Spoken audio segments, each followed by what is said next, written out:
today. He's going to be speaking on the preacher and postmodernism.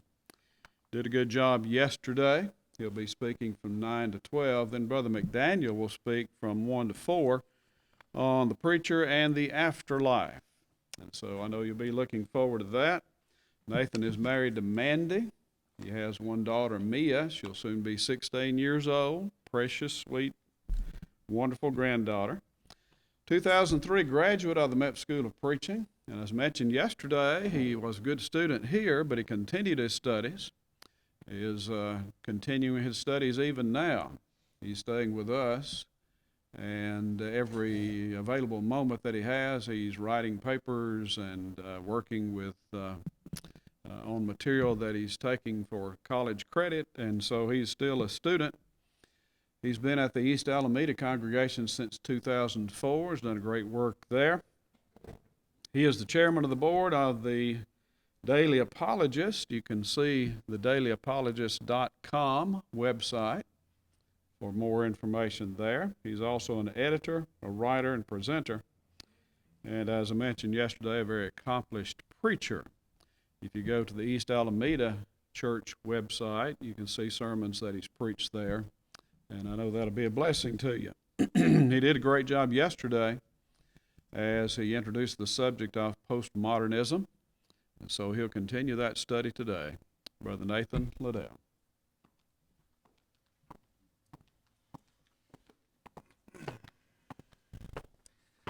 Well, good morning, you guys. It's good to see all of you today. As we get started this morning, I thought we might very quickly review a few of the things we talked about yesterday. Thought I might ask you, can you tell me what postmodernism is, or at least give me some of the aspects of postmodernism as we discussed it yesterday? What is it? Yes, sir.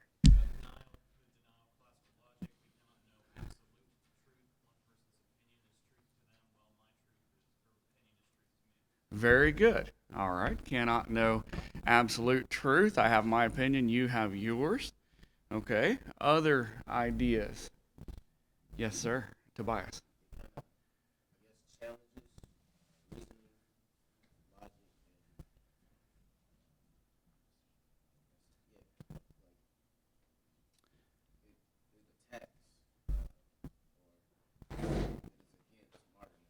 Okay. It challenges reasoning and logic. It attacks or is against ideas of modernism. Very good. Okay. Other thoughts? What did we learn that postmodernism is? It is a worldview. Yeah, good. They would deny that. All right. They would say, we're not saying this is how you have to see the world, but this is how you have to see the world. Right? All right. So it's a worldview. It's a philosophical framework. There was a comment over here. A cultural movement. Very good. We're going to start with cultural influences today, just to try to demonstrate the existence and influence of postmodernism. I think we can demonstrate that. All right. Other ideas. What is postmodernism? It deals with the influence of power and how to get power and having a set amount of that power. Very good. Very good. These theories have real-world applications for the ones who are theorizing. They want to see real change in the world, and from their view, that involves power. That involves power. We have to take power, and we have to use that power to make change, okay? But remember that they were interested in taking power, okay? The idea that if you have power, you've taken it from someone else, and therefore we can take it from you. All right, other ideas connected with postmodernism. What do postmoderns say about the meaning of a text? Yeah, reader response, right? The text means whatever my response or perception of the text is. Interpretation and perception are the same. And so the text has as many meanings as there are interpreters or interpretive communities. Okay, so we saw legal concerns. In response to that, constitutional originalism is attacked under postmodernism, but also classical hermeneutic and approach to the Bible. The claim that the Bible has a specific and singular meaning that applies to all people would be attacked by that view of literature. Okay, any other ideas that stood out to you from postmodernism? Yes, sir. The fruit of their beliefs is foolishness. Okay, the fruit of their beliefs is foolishness. All right, we talked about those who become vain in their imaginations and their foolish hearts are darkened. And I think that we see that, thinking that they are wise, they become fools. And I think that we see that here. Yes, sir. Good. They're comfortable with contradiction. Their claim is there is no system that perfectly coheres, that is, in which all facts or truth claims agree with one another such that the system of truth is consistent. And contradiction is a part of every system, and therefore one must simply be comfortable with contradiction. All right, accept it. And they use this to defend instances of inconsistency in their own explanations about the world. Very good. Other ideas that stood out to you? Yes, sir? Egalitarianism. Collectivism and egalitarianism. Very good. So the idea there being that there are Marxist underpinnings of postmodernism, that they want to see a collectivist socialist form of governance, and that because the highest value on postmodernism is egalitarianism, which is equality, but not equality of opportunity, which liberal democracies would argue that they offer best, but rather equality of outcomes. If my circumstances are not as equally privileged or as equally materially prosperous as yours, then there is a problem with the system. Okay, would be the claim. And so the system that would be that the postmoderns would prefer is the system which produces equality of outcomes. Now, the old response to that is, yes, it will produce equal misery, right? It will produce equal misery. Okay, other ideas that stood out to you associated with postmodernism? And if, yes, sir. Rorty said that truth is what your contemporaries will allow you to get away with. That was pretty significant. That's right. What is truth? Well, if my contemporaries will allow me to say it, then it's true. Okay. Which means that I could rewrite history if I want to. I could write a whole new ethics textbook if I want to, right? If my contemporaries agree with me, then it's true. This is the absolute consequence of cultural relativism. If truth is relative to culture, then if the culture agrees, then what they agree on is true. All right. Yes, sir. Very good. Foucault says political power determines right and wrong. And so what is taken to be normal or abnormal is not actually normal or abnormal. It is just what those who have power have decided is normal or abnormal. So ethics are simply constructs of culture. Yes, sir. Tobias.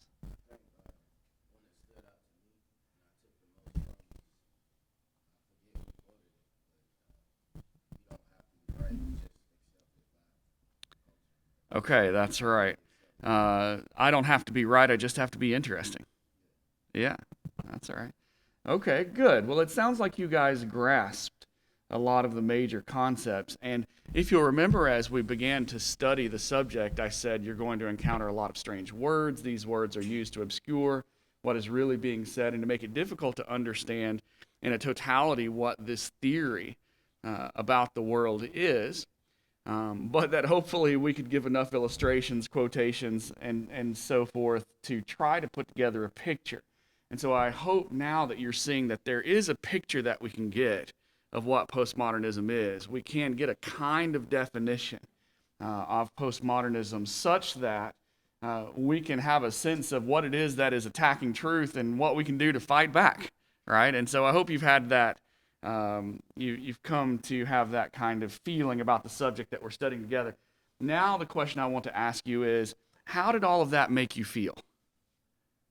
How did all of that make you feel? And the reason I ask this is because generally, when I teach this material, these ideas to classes of preacher students, generally on the first day they're pretty angry about what they're hearing. Did any of you experience that? I don't want to rile you to anger if you didn't. If you've received it, call me. That's fantastic. But I recall the last time I taught this, one student in the classroom was visibly angry when the class was over. And as the instructor in the class, I was somewhat nervous. What have I said? You know, I've offended this man somehow. And so we came to the second class. We said, well, what have we learned and how do you feel? And he said, I am so angry. I am so angered by what you have told me. And what that indicated was he understood what kind of attack on Christianity this theory would turn out to be. Hey, thank you, sir. No problem. Heard you want some audio. If I could have audio, that'd be fantastic. I only need it for a few seconds, but Yeah. thank you. Okay, not a problem. All right, so what feelings did you have? Was anger one of those feelings? Some of you had that feeling? All right, yes, sir, patiently. I think my biggest feeling was more of a question: how do Christians combat this? I guess we're gonna cover that.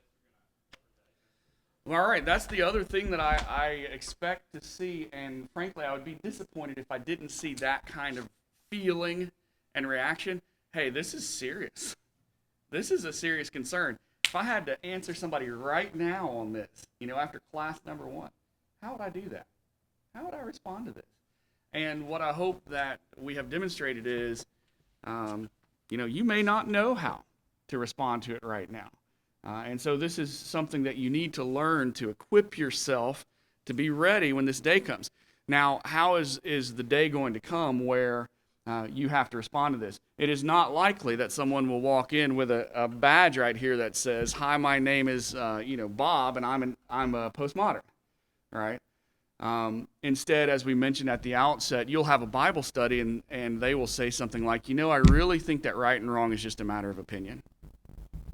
I think we just learned that in our culture. Okay, if you don't think it will happen, I've had that Bible study this year.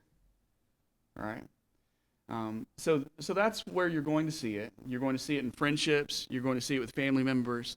And you're going to see it in the congregation in which you work. I said yesterday as we got started that you're going to encounter this in culture, but as your instructors have told you, whatever is in the world is where else? It's in the church. Whatever is in the world is in the church. And so in your local ministry, you're going to encounter postmodern mindsets. And I would even challenge you with this question. As we learned about what postmodernism is, could you see in your own mindset some amount of the influence of postmodernism? Perhaps not at present, but perhaps at some point in the past. All right, yes, sir. I felt kind of fearful, one, because this is a very serious doctrine that we hold, but two, for the person who holds this view, is that they've denied all logic and reasoning at this point. And it's How do you reason with a person who says you can't reason? All right, what do you do then? And so as Grotai says, this is a poisonous view of truth. If truth can't be known, then how do we reason together? Okay, that's right. Very good point. So it produces fear, not for yourself, but for the person who is influenced by this view. All right. Any other thoughts? If not, we will. Yes, sir, Tobias. Oh, a couple others. Yeah. I wasn't angry or skeptical because what you were saying is completely true. And I've experienced it, seen it, been in, I guess you would call it secular college. Right. They actually do teach this. So It's rampant in the secular academic setting. I don't know that there's anything we can do about that, but it's good to walk in knowing where you are, right? And in fact, from my perspective, I appreciate having the opportunity to be in classes where this is being taught, not because I appreciate that it's being taught, but because I can get it from the inside. How do they teach it? What evidence do they use to support it? How would I respond to that? And in classes in philosophy, which I'm taking now, this is weekly. We're going to talk about the influence on law. I'm studying that right now in a class. So, yes, sir. My notes are that postmodernism is a sociological illness disguised as intellectualism. Okay, yeah. It is certainly a sociological concern. It is affecting society broadly now, and that's what we'll hope to show in this point. I think we had one more comment back here. Yes, sir.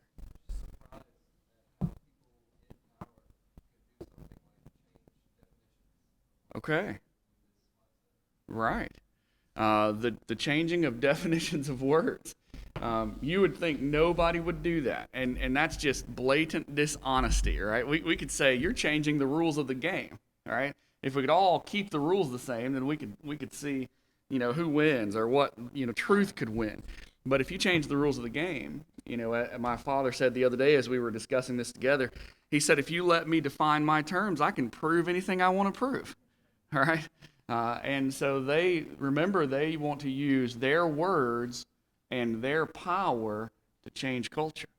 And so we're going to decide what words mean as it suits what our purposes are. All right, well, very good. Yes, sir, Jakes. Just quickly, just by you talking yesterday, I realized the effect that this theory is having in the world. Because in my home country, the government had recently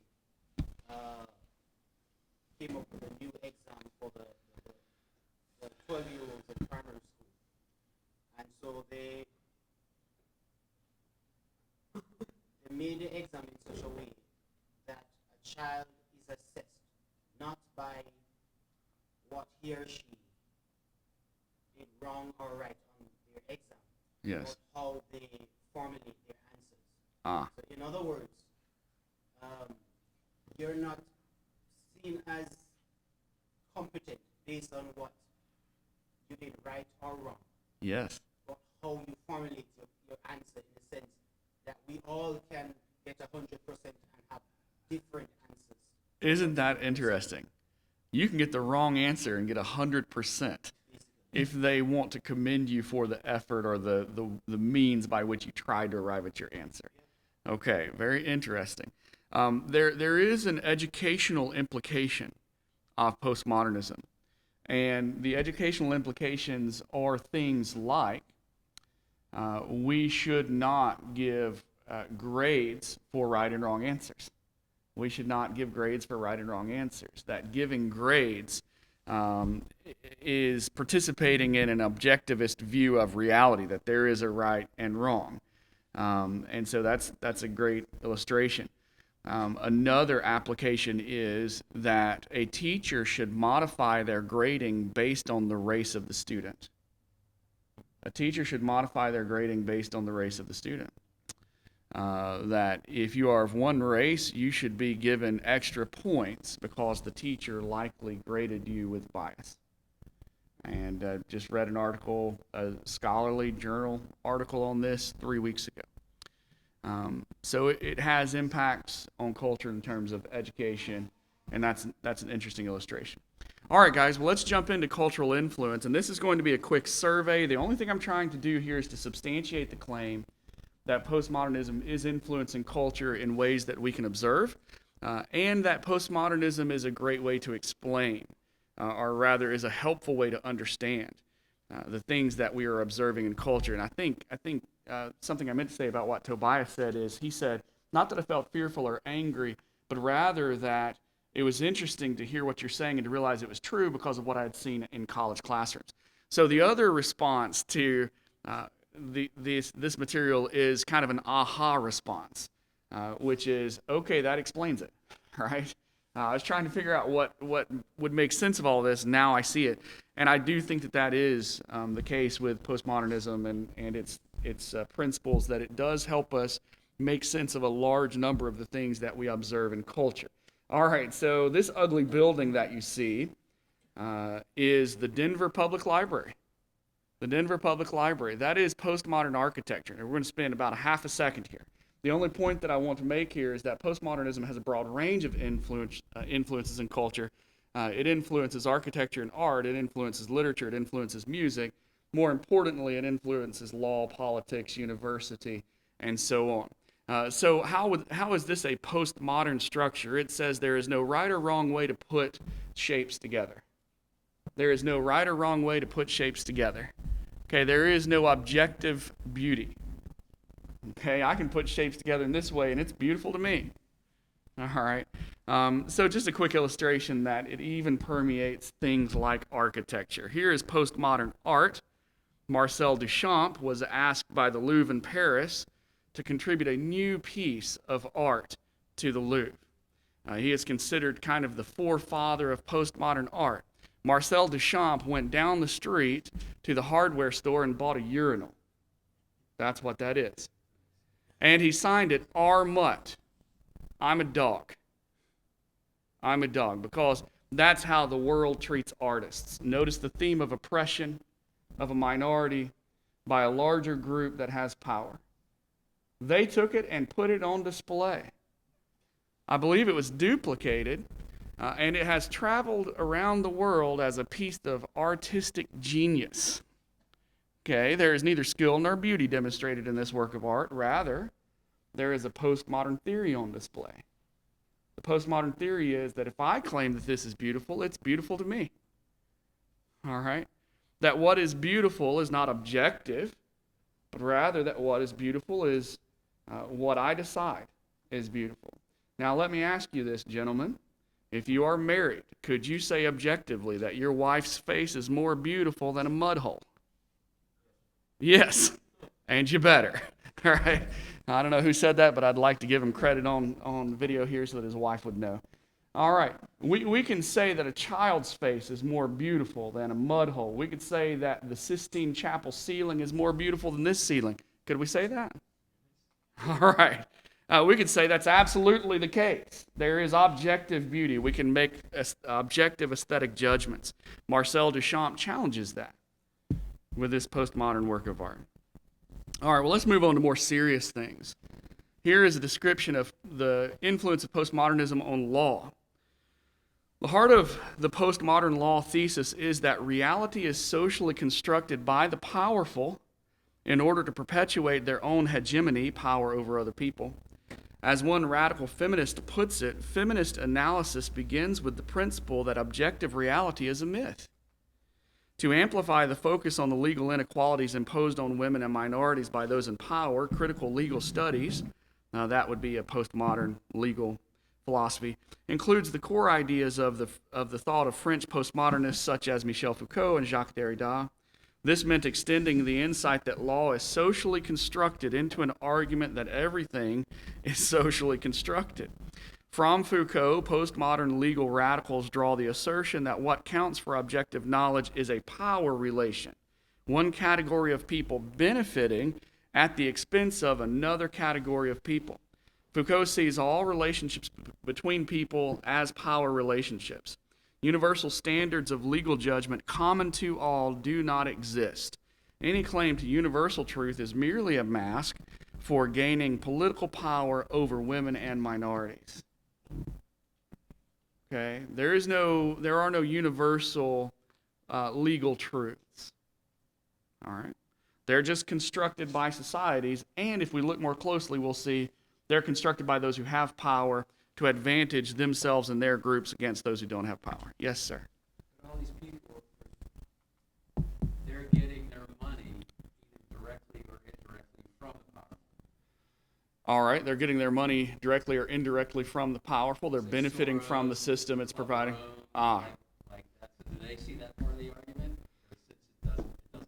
Well, I think they would take a Robin Hood mentality there, take from the rich and give to the poor.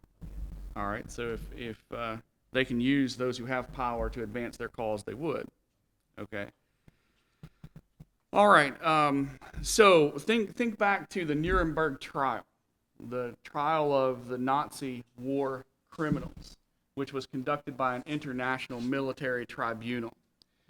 Remember that they found those leaders of the Nazi party and of the Holocaust.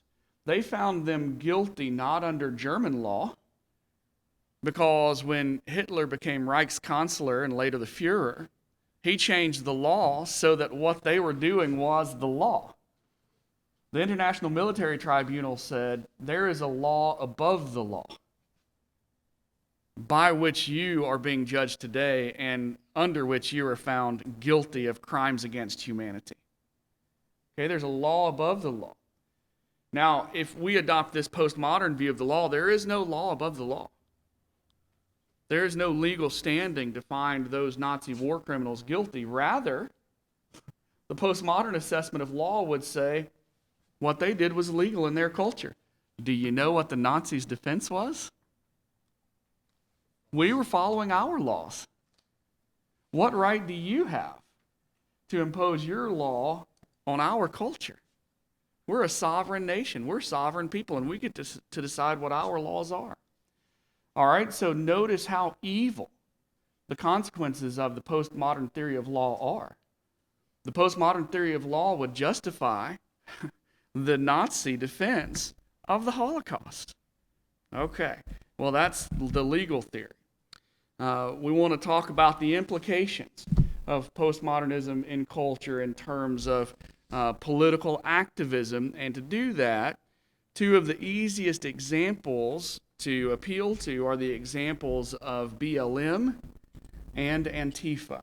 BLM and Antifa.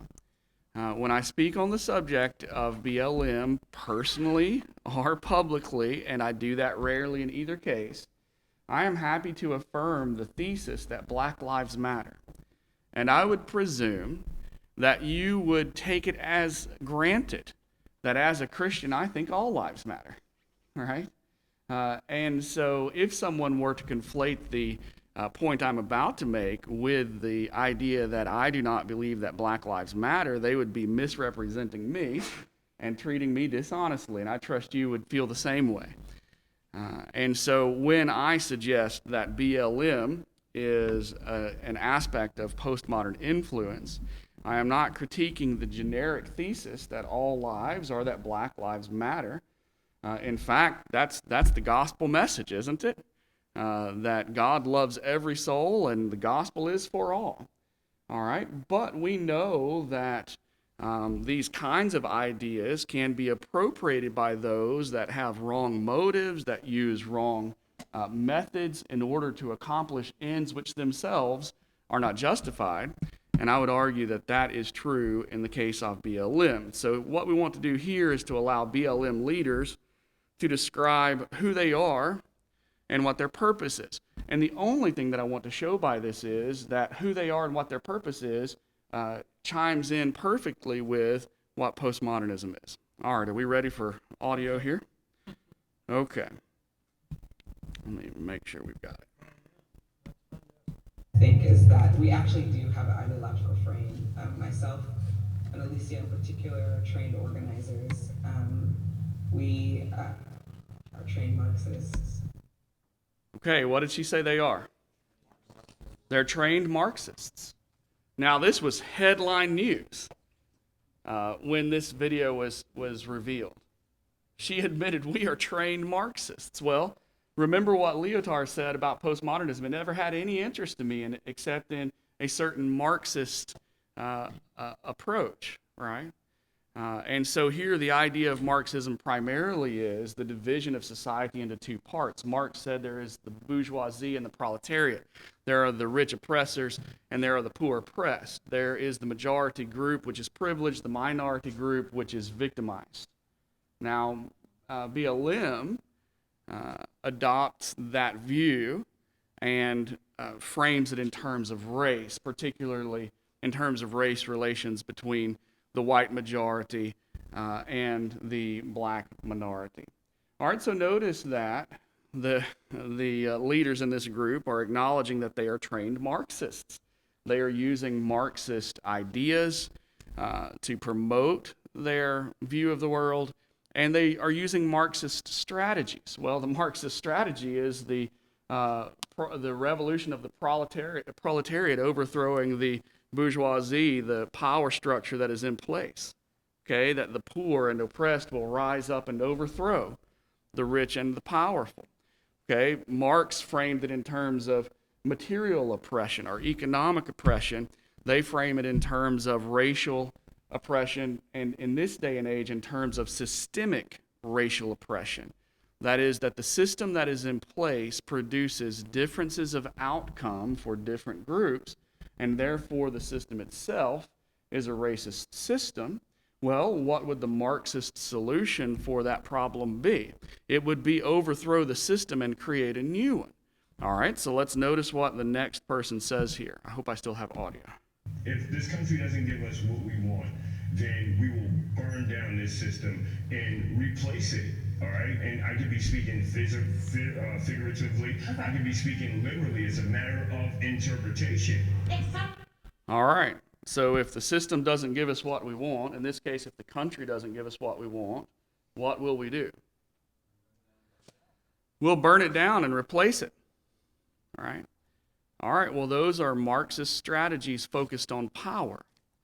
We're not having a rational and reasonable debate. We're not citing clear evidences of systemic racism. That is, here is a law, like Jim Crow laws, which are clearly racist, which we are still allowing to be on the books in the United States of America. And so Marxist strategies focused on taking power and overthrowing the system to create a new system. Okay, so regardless of right principles about racial equality and that no one should be oppressed, BLM is an aspect of the postmodern influence in culture. Okay, it is a particular aspect. It represents a particular aspect, which is critical race theory, which we don't have enough time to consider in these classes.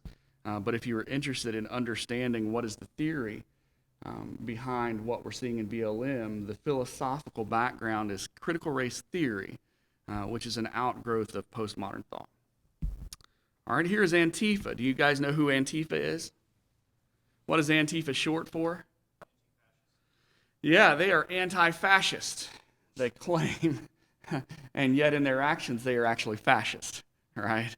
They are trying to shut down speech.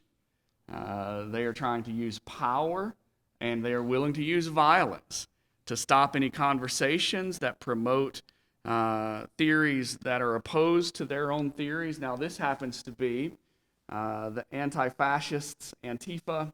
You'll notice they're all dressed in black. Here they are on Evergreen State College, which is in Washington State. They are spraying silly string on people who are involved in a disagreement on the campus. The disagreement arose when the university told white students, faculty members, and professors that there was a certain day where they were not to attend classes. There was a certain day where they were not to attend classes. Well, one of the professors named Brett Weinstein said that's discrimination against students, faculty, and professors on the basis of race, in this case on the basis of the fact that they are white. And so Antifa came out in a mob threatening Brett Weinstein. He feared for his life because he was surrounded by students. He was later fired by the university and won a lawsuit against them in court, having been fired unjustly. But what do we see at the heart of it? What we see are these Antifa thugs. Antifa thugs, that's what they are. They're willing to use violence to impose what they want to see in the world. These are the groups that act violently toward police officers in various cities. They have been responsible for killing some who were protesting their view of the world, and so they are violent activists, and they are an aspect of postmodernism. Use power to change culture. Use power to change culture. Well, if you can use power to change culture, then you can abandon reasonable dialogue and you can just be violent. You can just be violent. That's what Hitler and the Nazis did in their brown shirt revolution in Germany. And for all of their claims to be anti-fascist, they look far more like fascists than do those whom they are opposing. All right, yes, sir. BLM and Antifa, there's some type of financial backing that they're receiving to continue to do the things that they're doing? Or you think they're just, because most people are not going to go out there and just do it and not get paid to do it. I'm sure there is, but to be honest with you, I don't spend any time looking at those things. They're interesting, but I am not educated on that point. But I think it's relevant, at least in this sense, that there are some who have money and power who want to see these changes, and who are willing to use these methods to adopt these changes. And what that indicates is they also are postmodern. They're willing to use their resources in these ways. Yes, sir. You stated that the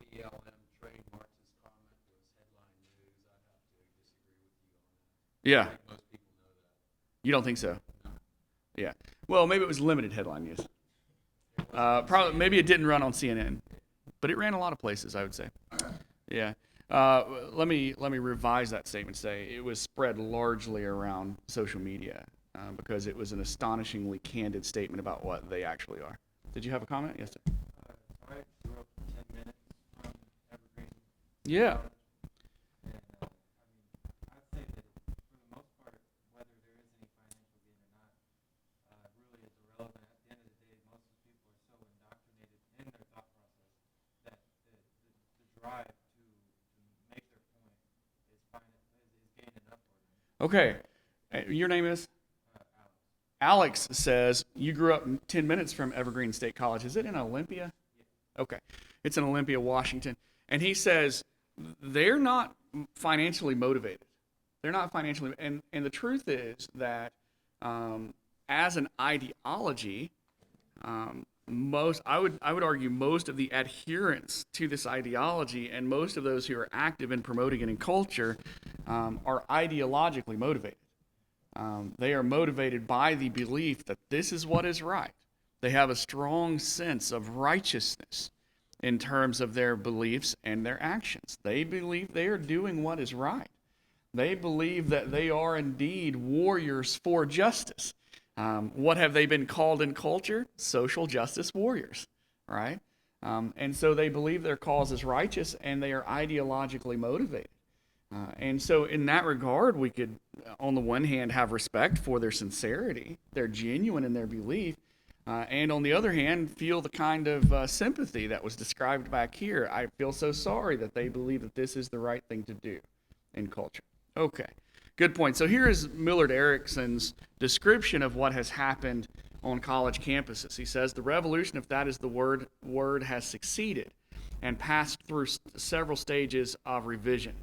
Again, if there is no vigorous discussion of deconstruction in the academy, it is because its lessons have been absorbed and its formulations have been canonized. Now, what's being said there? What's being said there is that postmodern ideas are no longer being discussed in name as postmodern ideas. Instead, they're just being discussed as ideas. All right?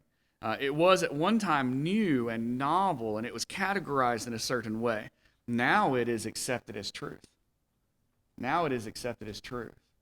And so it's no longer treated as novel. It's no longer labeled, and people aren't given warnings. You're being taught a particular theory of the world. They're just being told this is what's true about the world. All right? Postmodern theory has been canonized. Okay? He says this is an accomplished fact. The revolution, whatever one may call it, now seems to be of such proportions that its theoretical basis is functioning much like the meta-narratives and worldviews of an earlier period. All right, so what Alex told us is what Erickson is describing here. That is that when young people go to colleges, and listen, I am for college education. And as I mentioned in the introduction, I think it's great if you can handle it to get a secular education because you'll know where you really are in the world, right? But what's happening when young people or old people alike, I suppose, go to college campuses is that they are being given a worldview. They are being given a worldview. We could go so far as to say they are being indoctrinated in a certain way of seeing the world, which has all of these cultural implications. All right, politics. Who can tell us who that is? Y'all know her, right? There's AOC. Alexandria Ocasio-Cortez, representative from New York State. Very popular in culture. For whatever reason, her voice is often heard on any subject. If Amy Coney Barrett is appointed, we hear her opinion. If Trump says what he's going to do, we hear her opinion. If the Senate Majority Leader says something, we hear her opinion, etc. So here she says, I think that there's a lot of people more concerned about being precisely, factually, and semantically correct than about being morally right. Notice the difference or the division she is placing between being factually correct and being morally right. Okay? She's a politician. She, for some reason, has great influence on the left side of politics.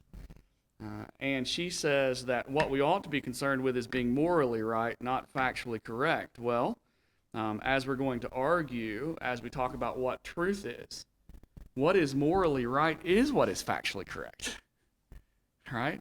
In other words, moral truths are objective, not subjective. Moral truths are objective, not subjective. Okay, they are facts. All right, so that kind of attitude is influencing politics on the left. Here is an example from Canadian politics. Do we have anyone from Canada here? All right, who can tell us, do you recognize the fellow on the screen there? Anyone? Jordan B. Peterson, yes sir, Harvard-trained psychologist, taught at Harvard for a number of years, now more recently has taught at the University of Toronto, and has become very popular as one who discusses important issues on YouTube, has written best-selling books like 12 Rules for Life. And here he is before the Canadian Parliament arguing against Bill C-16. Bill C-16 would extend protection against hate propaganda in regard to gender identity or expression. Okay, it would extend protection against hate propaganda in regard to gender identity or expression. Now notice that he's holding up a form or a paper there. It is this form right here. Okay, this form was distributed to primary school, middle school students by the Trans Student Educational Resources Group. All right, transstudent.org/gender to learn more.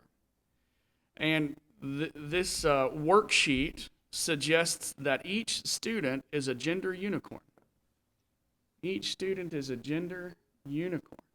All right, notice you have kind of a picture of a unicorn, and there are 3 areas described or illustrated on this unicorn. First, there is the DNA double helix there in this region. All right. And that represents the sex of your birth. Okay, what is your physical sex? But then notice that there are 2 hearts on the chest, and those represent your attractions. Okay, now you can divide your attractions, according to this worksheet, into physical attractions and emotional attractions. All right, physical attractions and emotional attractions. And then notice in the thought bubble, above the unicorn's head there, a rainbow. And that represents gender identity. All right, so now we have separated physical sex at birth from physical and emotional attraction. And we have separated both of those things from gender identity and its corresponding expression. Okay? So what's happening here? Well, students are being taught in school that they are gender unicorns, and they're being encouraged to identify themselves along these infinite spectrums. All right? So notice that they can choose their gender identity. They can determine whether they think of themselves as female, as a woman or a girl, and to what degree, from the left to the right. They can determine whether they think of themselves as male, as a man or a boy, and to what degree, from left to right. Or they can decide if they think of themselves as some other gender, and to what degree, from left to right.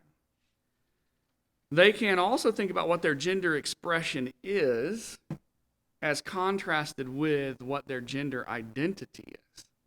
Okay, so they can decide in what degree they are feminine, in what degree they are masculine, and they could be some of both.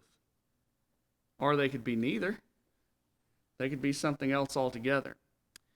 They could think about what their sex assigned at birth is, female, male, other, intersex. They could think about what their physical attraction is and what their emotional attraction is. And so this form is being used to teach and promote ideas of postmodernism and LGBTQ theory, which say that what you are physically does not determine what you are in terms of your gender identity or expression or your attractions, that your gender role can be separated from your physical sex. Okay. Yes, sir.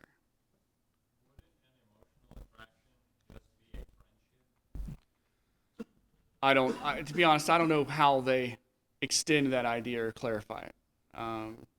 Yeah, I don't know. Okay, so here's the idea. They're separating what you are in reality from what you are in your mind. They're separating what you are in reality from what you are in your mind, and they're suggesting that in your mind, you can be whatever you feel like you are, regardless of what you are in reality. Now, let me give you an example of some of the options on the table. Okay, here are 32 potential gender options. Okay, now you could be female or male, but in 2020, how boring is that? All right. You could be bigender. That means you could be female and male if you want to be. Let's see, you could be a demi-girl, or you could be transgender. You could be gender fluid. Sometimes you're male, sometimes you're female, sometimes you're something else. You could be butch or femme.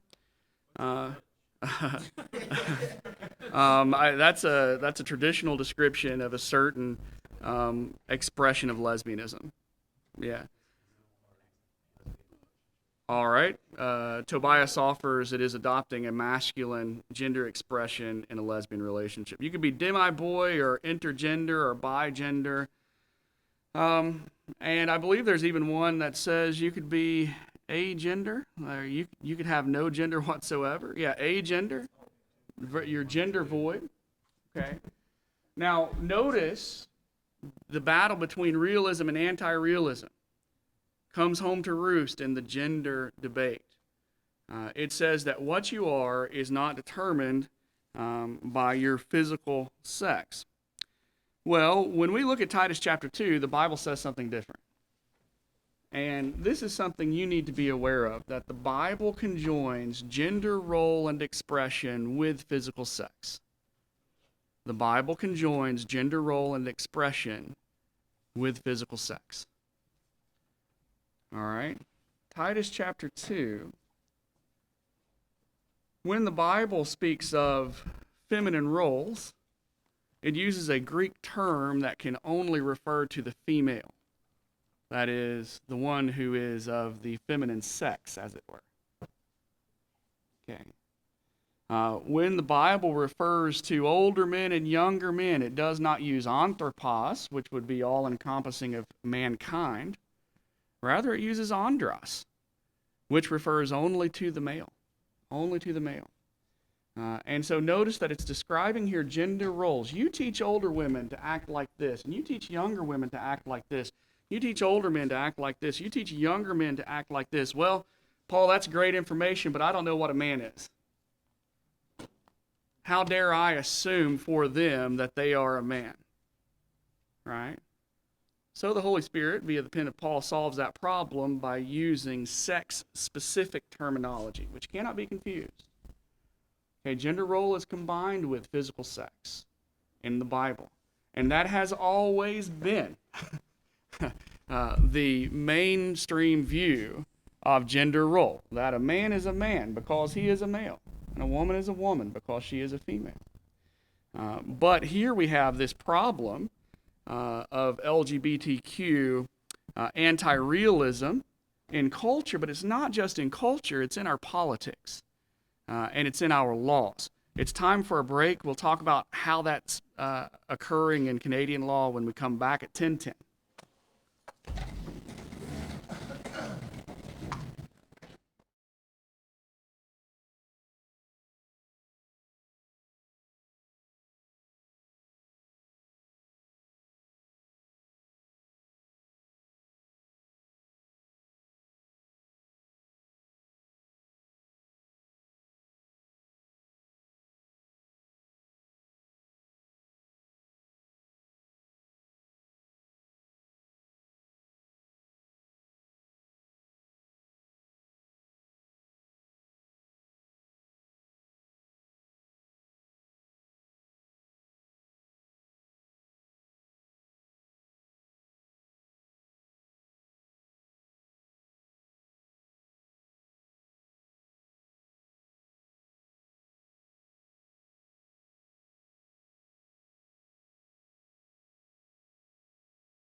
comes to my attention that we just have a couple of hours left and we have a lot of ground to cover. I know that we're chomping at the bit to talk about how to respond to these questions, these issues, and we are going to spend the majority of the rest of our time doing just that. All right, so we're going to very quickly wrap up cultural influences. Perhaps I have convincingly made my point of postmodernism influencing culture. I hope I have. The point I wanted to make about anti-realist gender arguments is that they have real-life political consequences. I believe Bill C-16 was passed. The consequence of this would be that if you chose not to use the gender pronouns preferred by a person and you were in a public office, you could be found guilty of hate speech. You could be fined or jailed for that. Okay? So postmodernism has real-life consequences in terms of political and legal consequences. We talked about queering the text as an aspect of postmodernism. There is a seminary in Denver, Iliff Theological Seminary, where I could take classes on how to make a queer interpretation of the Bible. And my assignments would be, you can find syllabi online for this, my assignments would be to pick a text in the Bible and to write a paper which is a queer interpretation of that text. So it could be Jesus and John, or it could be Jonathan and David, and so on. And they would say, now, what would the LGBTQ community read from this text? What would it mean for them in their interpretive community? All right, so there it is in public thought, queering the text as an influence of postmodernism. The emerging church movement, which came into vogue at the end of the 90s and the first decade of the 2000s, is perhaps something you have heard of, the emerging church. This is the idea that we, in dialogue with one another, find the church that we are. We emerge as a church through our dialogue. We find who we are as a church. Notice the emerging church is a Christian movement of the late 20th and early 21st centuries that crosses a number of theological boundaries. Participants are variously described as Protestant, post-Protestant, evangelical, post-evangelical, liberal, post-liberal, conservative, post-conservative, etc. Emerging churches found around the globe. Proponents believe the movement transcends such modernist labels of conservative and liberal, calling the movement a conversation to emphasize its developing and decentralized nature, its vast range of standpoints, and its commitment to dialogue. Brother Jonathan brought to my attention that in the religious community more broadly, we are not concerned today with what does the Bible say. We are concerned with what does the community want. What does the community want? And so that is certainly the attitude in a large part of the denominational world today. What does the community want? That'll be what we are. And so again, that's an influence of postmodernism, an influence seen in the area of religion. All right. Well, let's make an assessment of postmodernism. That is, let's critique it. Ahab sent a message to Ben-Hadad, the Syrian king, who was demanding tribute from Ahab and the Israelites and making threats. And he said, tell him, let not him who straps on his armor boast himself as he who takes it off. All right. What was Ahab meaning?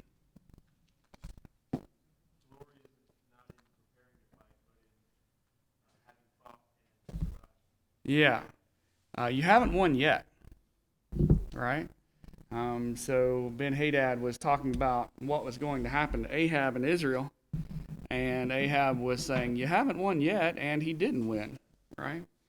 And so we sometimes boast about how bad we're going to beat the other team, and then we get out there and they whoop us on the court, right? And so don't boast before you've done it. When we think about postmodernism, we may think these are absurd and strange ideas, but we shouldn't think that we're going to defeat it without doing some work and being prepared. All right?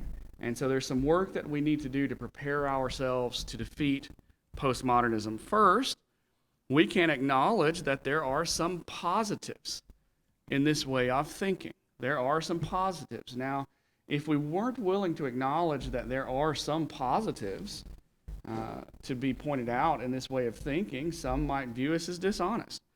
And so what are some positives? One, it is wise to be aware that one has biases.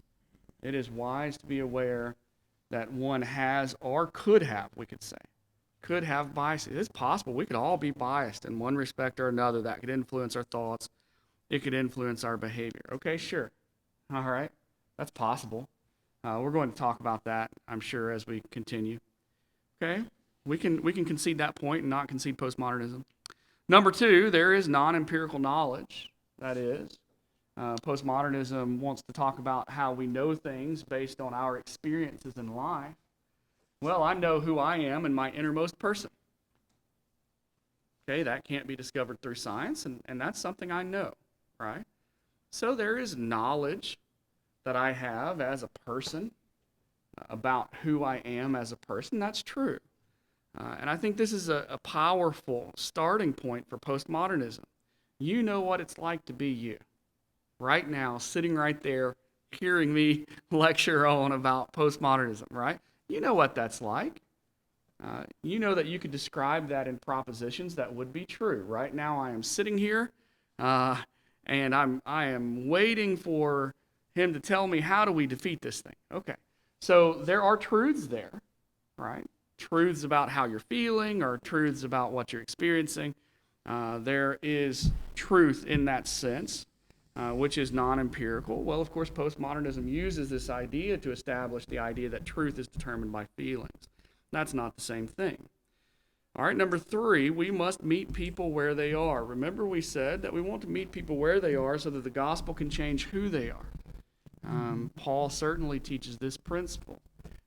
He would become to the Jews as a Jew, or to the Greeks as a Greek. In other words, he would understand where they were, and he would respect what their thoughts and ideas were, and try to work with regard to those thoughts and ideas to help them to see the gospel. We have a great example of that in Acts 17, where he says, you know what, you all are a very religious people. Could sound like a kind of compliment, right? You have an idol to every god, and I notice one, the unknown God. I want to talk to you about him, right? So realizing where people are so that the gospel can help them change who they are, well, this is important. Postmoderns say, well, I'm living my reality and my experience, and you need to respect that. Well, yeah. If I'm going to preach the gospel, I need to have respect for what your life experiences are, what your life circumstances are at present. And I think that Paul teaches us that as well. Okay, so here are some positives. We can certainly acknowledge that these are kernels of truth that may be contained in or built upon in postmodernism. But here are some critiques. Number one, postmodernism is a position opposed to meta-narratives that purport to tell it like it is. And it is a meta-narrative that purports to tell it like it is.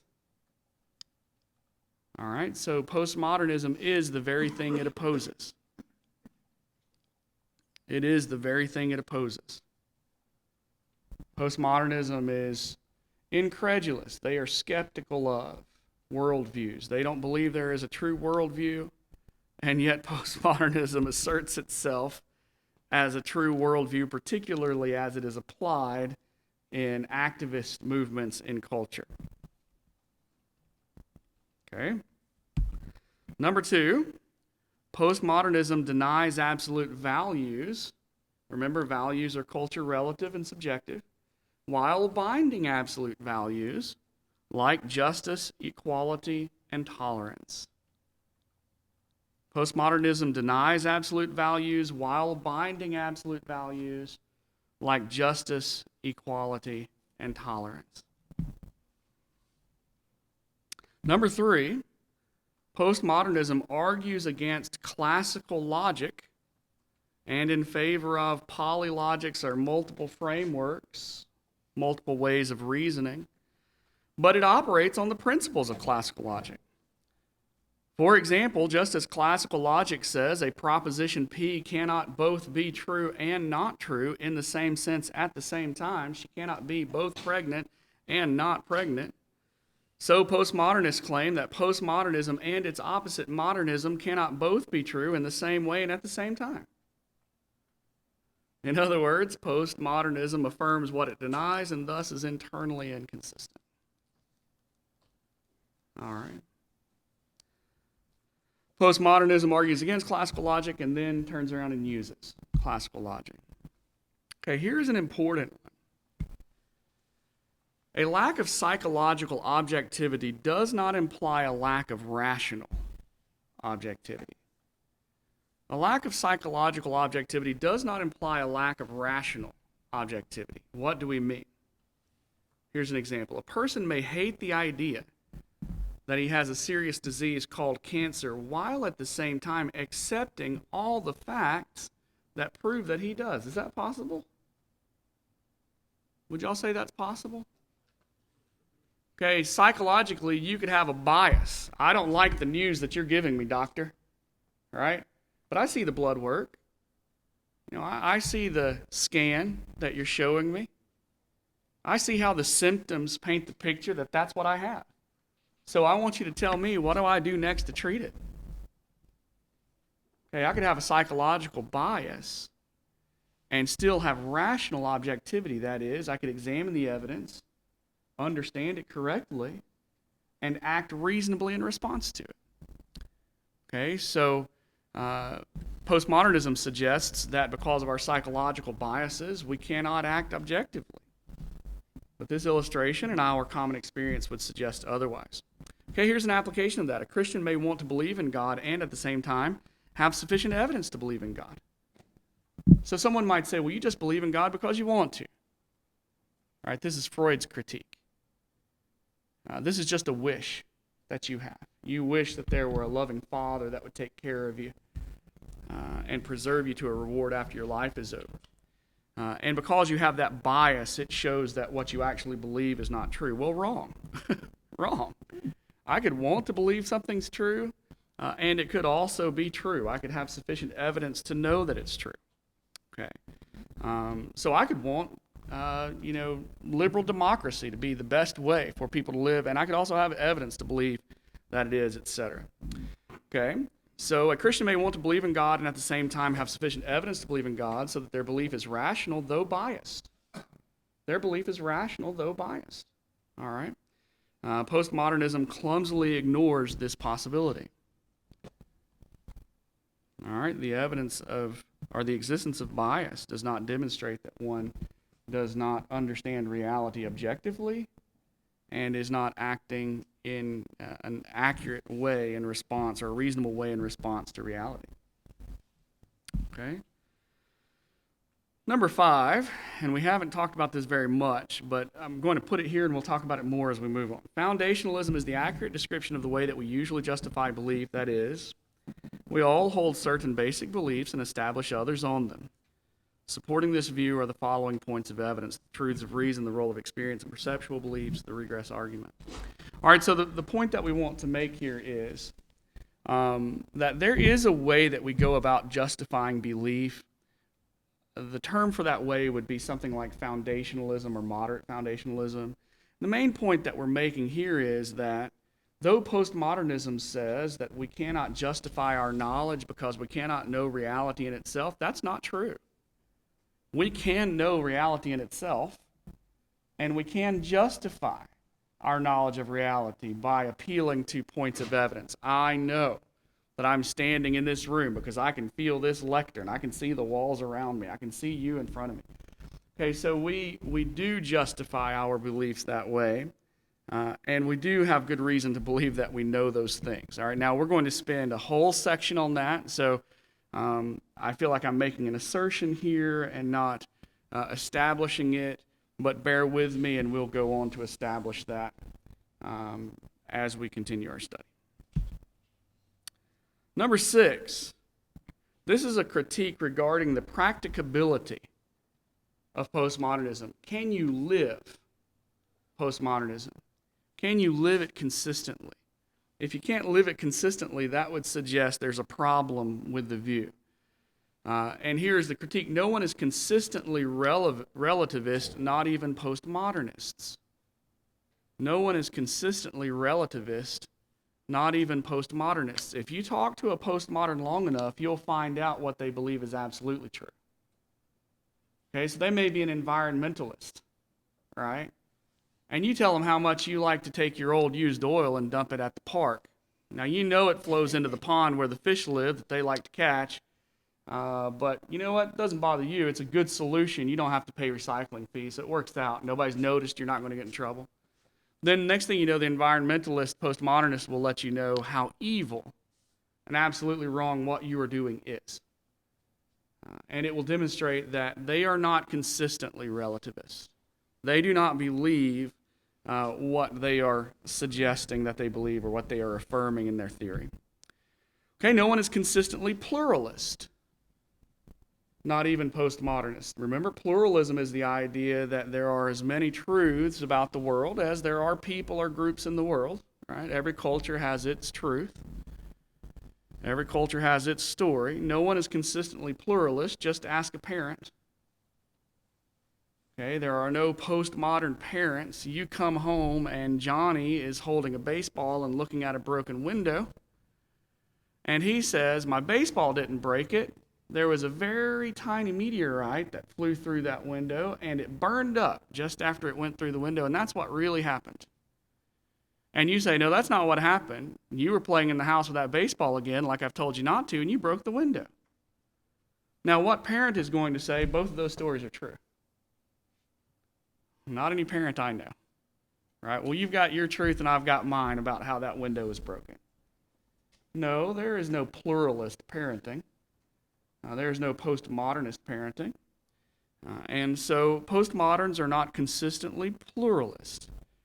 For example, their critiques of capitalism, their critiques of Christianity would demonstrate that they don't believe that those ways are right or good or true. Okay?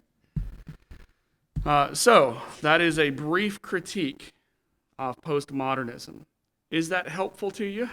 Does that give you a starting point for chewing on how to respond to postmodernism? I hope so. All right, but more seriously, we need to look at the attack on truth and knowledge. We need to look at the attack on truth and knowledge. And so remember, one of the definitions we gave of postmodernism is that it is a reinterpretation of what knowledge is or what counts as knowledge. It is a poisonous view of truth. It is a poisonous view of truth. Now, if we want to respond to postmodernism, if we want to stand up for Christian truth claims and affirm what Jesus said, and ye shall know the truth, and the truth shall make you free, there is a truth, we can know it, and it has consequences for our lives spiritually, then we need to know how to think about truth and how to think about knowledge. How to think about truth and how to think about knowledge. And this is the heart of any right response to postmodernism. Okay, we have to be able to establish what truth is and how we know. Okay? So, of course, this is a biblical question. Who was it in Scripture who asked the question, what is truth? Pilate, all right? John 18:37 and 38. As Jesus was on trial before Pilate, looking at the facts, he asked the question, what is truth? Was that question consequential in that case? Wasn't it? What is truth? He was saying, I look at the facts and I find no guilt in him at all. But now the Jews are crying out for me to have him put to death. He must be an awful person. There must be something wrong here. All right? What is the truth? I'm hearing two different stories. How do I decide which story is true? Well, we're going to talk about how we can know which story is true. We're going to talk about a test for truth. Okay, this is the test for truth. This is how we know if something is true or not. And then we can use that test in application to our own beliefs. We can use that test in application to the claims of others, including the claims of postmodernists. Now, here are 6 points that we will learn about truth. First, truth is telling it like it is. Truth is telling it like it is. Second, truth is knowable. Third, truth is the same for everyone. Fourth, truth is narrow. Fifth, truth's negation is false. And sixth, God's word is truth. All right. Now, I will remind you, I know I'm moving somewhat more quickly in this hour, and I know you're wanting to take notes. I will gladly share all of this information with you later. And so, again, try to catch what you can, and I will be happy to give you slides and notes so that you can look at these things more closely. Okay, there are two competing theories of truth in the world today. There is what could be called the postmodern theory of truth, which is also described as the coherence theory of truth. This theory of truth says that my story about truth doesn't actually connect with reality. There is no absolute truth. Instead, truth is relative. It's my story of truth. And the sense that I can have that it's true is that the pieces in the story agree with each other. The pieces in the story agree with each other. Is that an important aspect of truth? That the pieces in the story you tell agree with each other? What happens when two guys are arrested for committing a crime? Police officers take them and put them in separate rooms. Right? Now you tell me what happened. What were y'all doing out there tonight? Right? And then they ask the other guy, you tell me what happened. What are they looking for? Yeah, they're looking for the truth, and they're testing whether their stories match, whether they cohere, right? Is it possible, though, that you could have a coherent story that is not the truth? Every novel you've ever read, every fictional book you've ever read is presumably a coherent story, but not true. The Lord of the Rings is a coherent story. Does anyone of us want to say that Sauron is real? All right. The fires of Mordor are burning somewhere. Okay, coherent, but not true. And so here we might say that coherence is a necessary condition for truth. That is, whichever story is true will cohere, the parts will fit together. But that by itself it is not a sufficient condition for truth. That is, simply because a story is coherent does not mean that it's true. And so from the outset, we have a problem with the coherence theory of truth. It's not really a theory of truth. It's a theory of coherence. It simply says that the story agrees internally. All right, so that is the postmodern theory of truth. We create our story, and it makes sense to us, but it doesn't actually connect with reality. Here is the opposing theory of truth. This is the classic theory of truth, the traditional, conventional theory of truth, and I am going to argue in this section that this is the biblical theory of truth. That when we look at how truth is discussed or treated in Scripture, we will see that it's treated in this way. Okay, and it's known as the correspondence theory of truth. Please remember that name. Okay, the correspondence theory of truth. When you sit down with someone and you talk about what is true, you could say, well, now, do you believe in the correspondence theory of truth? Let me tell you what that is. That's the idea that truth is what corresponds to reality. Truth is what corresponds to reality. Okay? Or to say it another way, truth is telling it like it is. All right? Telling it like it is. When we say of someone, they tell it like it is, we mean they're truthful. They're truthful. Right? So truth is telling it like it is. Okay, the correspondence theory of truth says a proposition that corresponds to reality is true. A proposition that corresponds to reality is true. Truth obtains when reality is the way a proposition represents it to be. Truth obtains when reality is the way a proposition represents it to be. Aristotle defined it this way: to say of what is that it is, or of what is not that it is not, is true. All right, so to describe reality as it is to tell the truth. Okay, the sky is blue. Well, it's cloudy out there right now. Well, get up above the clouds. What color is it? All right, that's the wavelength of light least absorbed by the molecules of air, and thus the one that is expressed by the sky as its color, right? Reflected by the sky as its color. The sky is blue. The grass is green. Grass is green, right? I can go out there and look at it. You tell me grass is green, I can go look at your grass, and I can say, well, Brother Alex told me the truth about grass. Right? Grass is green. 2 plus 2 equals 4. All right, my niece, who is 7 years old, can tell you that's true. We can take 4 apples, divide them into 2 groups of 2, put them together, and in combination find that there are 4 of them. And so we can look at this claim in the light of reality and find that it's true. 1 plus 1 does not equal 3. That's a true statement. The Broncos did not play in the playoffs last year. That's a true statement. Probably won't play this year. All right? My daughter is not older than me. Not possible that I could stand in relation to her as father to daughter if she were older than me.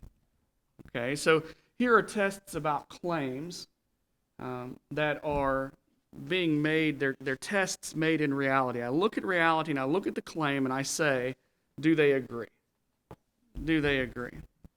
Okay, so truth is telling it like it is. Now, this is the Bible view of truth. Deuteronomy 18:22, known as the test of a prophet. When a prophet speaks in the name of the Lord, if the word does not come to pass or come true, that is a word that the Lord has not spoken.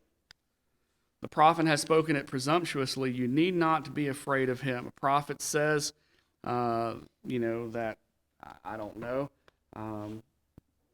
the king will win a certain battle, and this is the word of the Lord. If the king doesn't win the battle, right, then what are we told by Moses? He's not a prophet of God.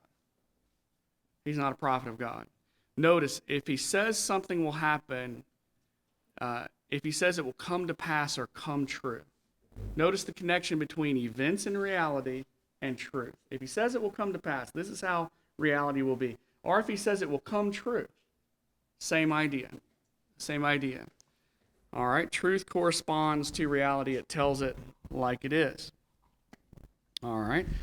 Satan is called a liar and the father of lies. Okay, Satan contradicted God. God said, of every tree that is in the garden you may freely eat, but of the tree of the knowledge of good and evil you shall not eat of it, for in the day that you eat thereof you shall surely die. And Satan said, did God actually say you shall not eat of any tree in the garden? All right. The serpent said, you will not surely die. And what happened? Paul says, Romans 5:12, as by one man sin entered into the world, and death by sin, so death passed upon all men, and that all men have sinned. When they sinned, they died. She that lives in pleasure is dead while she lives, 1 Timothy 5:6. We can be dead in our trespasses and sins, Ephesians 2:1. They died spiritually when they ate of that tree. And so Satan contradicted the word of God. The facts and reality were in accordance with what God said, so God was true, and Satan was a liar. All right? So the correspondence theory of truth. Truth is telling it like it is, and the Bible agrees with that. Okay, does that make sense to you all? Okay, are you tracking with me on these points? All right. Point number 2, truth is knowable. And you will know the truth, and the truth will set you free. Now, we're going to talk about this in greater detail as we look at the next section, which deals with the question, how do we know? But in this point, we're going to give a brief case for the fact that truth is knowable. All right, and we're going to say that there are some ways that we know truths. This is the idea of epistemological justification. Okay, I can establish that I know certain things. Okay, if you said to me, unicorns live in Germantown, Tennessee. If you said, no, you don't know this, but the second year class has a pet unicorn, and we actually have a little pasture out behind the apartments here where we keep that thing. Could I do anything to determine whether that was true or false? All right. I could say, well, that's an interesting claim. What evidence do you have? What evidence do you have? Could you show me a plaster cast of some hoof prints, or maybe you've got a picture, or could I go out there and look at them and measure them and examine them? Do you have any pictures or videos? Everybody in the world has one of these right now, and it's got a camera on it, right? You've got some pictorial evidence, don't you? You've got some video footage. Is there anyone that can verify your claim by eyewitness testimony? You say you've got a unicorn. Could anybody else come along and confirm that? I can trust their word that maybe you could just show me the thing. All right? Maybe you could produce a body, living or dead, that shows me that you've got a unicorn. Now, this may seem ridiculous. But remember that the claim that we can't know reality is also a ridiculous one. There is a way that we justify our knowledge claims. We all use these basic forms of investigation of our world to see if there is evidence to suggest that a claim is true. More importantly, we all know that we know some things. We all know that we know some things. There are things that we know, and we know that we know them. Is that right? I hope so. I think it is. There are things that we know, and we know that we know them. All right, for example, we know logical and mathematical truths. We know that a valid syllogism containing true premises delivers a sound statement or a sound claim. All men are mortal. Major premise, minor premise, Socrates is a man. Therefore, Socrates is mortal. We can know that this form of reasoning delivers truth claims. We can know that it does. All right, we can know mathematical truths. We can know 2 + 2 = 4. Now, we might know that because we manipulate objects out here on the table, or because we put symbols on paper and combine them, or we could know it through thought experiment, just as we contemplate the ideas in our minds. And yet, through any of those means of investigation, we could know that we know those truths. All right, metaphysical truths. There are other minds. I know that I am not simply speaking to fictions created in my reality. Okay, this is not the Matrix. This is not the Matrix. I know that there are other minds out there. You all demonstrate all of the same qualities of mind or personhood that I do. And so I have every reason to believe that you all are other persons or other minds in my world and not just fictions of my perception. The external world is real. Well, go fall down on the concrete when you leave this room and see if the external world is real. All right? Go kick a rock is one of the old arguments. Okay, the past was not created 5 minutes ago with an appearance of age. The past is real. Books of history describe real things that really happened at real times in the past. Ethical beliefs, statements of value. We know that some things really are right and other things really are wrong. It is really right to be kind and respectful to others, to do unto others as we would have them do unto us. That's really right. That's not just my opinion. It is really wrong to intentionally hurt a child, for example. That's really wrong. We can see these truths about right and wrong. We know that we know them. In fact, if someone said to me, I don't believe that it is wrong to intentionally hurt a child, I don't believe that it's wrong to torture a child, I think I'd probably want to get out of that room, right? And I would want to alert an authority so they could deal with that person. He's got a problem. Because we know these truths about right and wrong are true. We know that we know them. And we're not confused about them by postmodern theories. Okay, aesthetic judgments, we talked about this earlier. Ceiling of the Sistine Chapel is more beautiful than the ceiling of this church building. We can say that's absolutely true. Or the face of your wife is prettier than the mud puddle outside. Okay, we know that we know that. Incorrigible truths. These are truths that others cannot dissuade you from. So, for example, if someone came in here and arrested you and said you are guilty of murdering someone in New York City yesterday, would you believe them? Okay, you would know that that's not true. Okay, these are incorrigible truths. I know certain things about myself, and no one could convince me otherwise. Scientific truths. Fresh water at sea level freezes at 32 degrees Fahrenheit. Happens every single time. All right, we know that we know that. We have instruments to measure that. We can do a test, and we can verify it. All right, so is truth knowable? Well, all of these points of knowledge would suggest that we do know truth. All right, now we'll make a broader argument about whether this knowledge that we have is indeed knowledge in our next section. Okay, truth is knowable. Well, let's add some caveats. This does not mean that all truths are knowable. This doesn't mean that all truths are knowable. I don't have to claim that all truths are knowable to know that I know some truths. Remember that postmodernism says, well, you don't know how to make relativity theory agree with quantum theory. Therefore, science is not true. Well, hold on just 1 second. All right. I can know that there are subatomic particles. I can observe them, right? And I can see light bending around bodies of great gravity. Okay, so I have evidence that both are true. Now, there's a third thing here. I don't know how to reconcile these two and make them both true, but I can see that both of these facts are true. Right? So I don't know all truths, but that doesn't mean that I don't know any truth. Okay. I cannot know the exact number of atoms in the universe, but I can know that there's a universe and it's comprised of atoms. Okay. I can know, in other words, that I know some truths.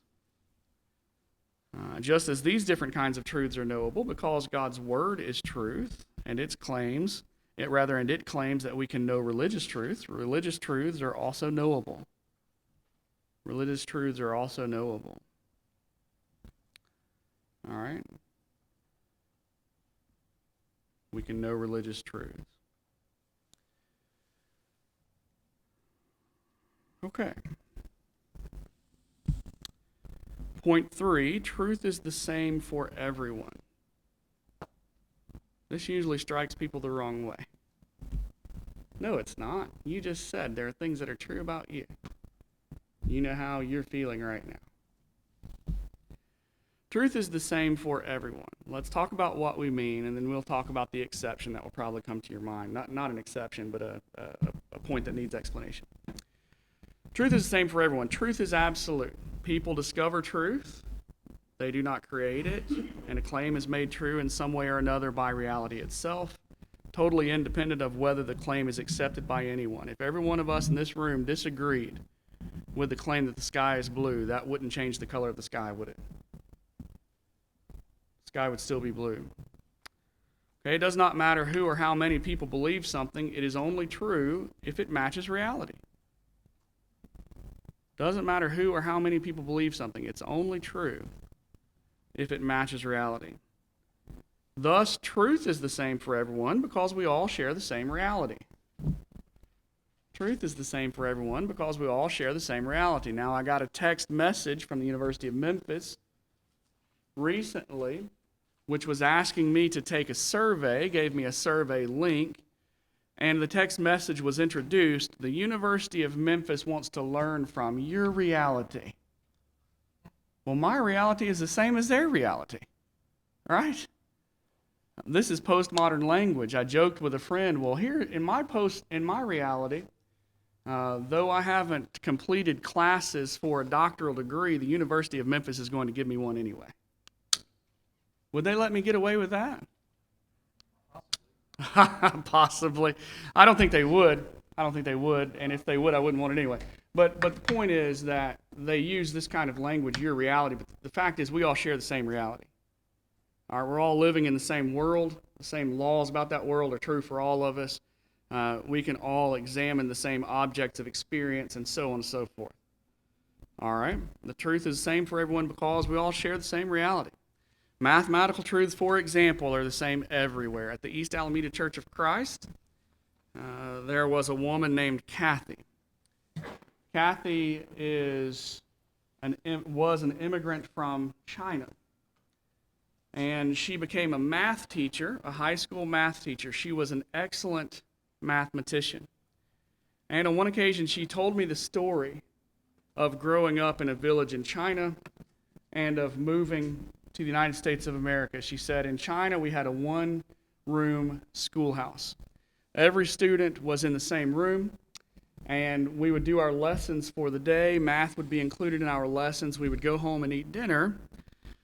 And then we would come back and do several more hours. And she said we'd do several more hours of math. She said we would light a candle that would sit up here at the top of our desk, and we would work by candlelight working on our math. And when she was 16 or so, her parents moved to the United States of America. They entered through New York City. They settled there, and she went to an American high school. And she said, I went to the English class, and I spoke very little English at all, and it was absolutely frustrating. I couldn't follow the teacher. I did so terribly in the class. Went to a social studies class or a history class. I'd never learned anything before. Again, very frustrating. She said, but then I went to the math class. And you know, when I went to the math class, the math in America was the same as the math in China. The math in America was the same as the math in China. I understood the symbols. I knew what they represented. I understood the formulas, the equations, the operations. I could do math in America because math in America is the same as math in China. Okay, so the fact is that truths are the same for everyone because reality is the same for everyone. There is no such thing as my truth and your truth. There is just the truth. Now you're thinking, but there are things that are true about you that aren't true about me. You're standing up there and I'm sitting over here. All right? All right. So let's deal with that very quickly as time is coming to an end for this hour. It is true about Nathan Liddell that he was born at Baptist Central Hospital in Memphis, Tennessee in 1979 to Bobby and Joan Liddell. Now, those are truths about me. Now, let me ask you this. If you had to describe Nathan Liddell, would you also have to use those same truths? You would, right? Nathan Liddell was born in 1979, Baptist Central Hospital, Memphis, Tennessee, to Bobby and Joan Liddell.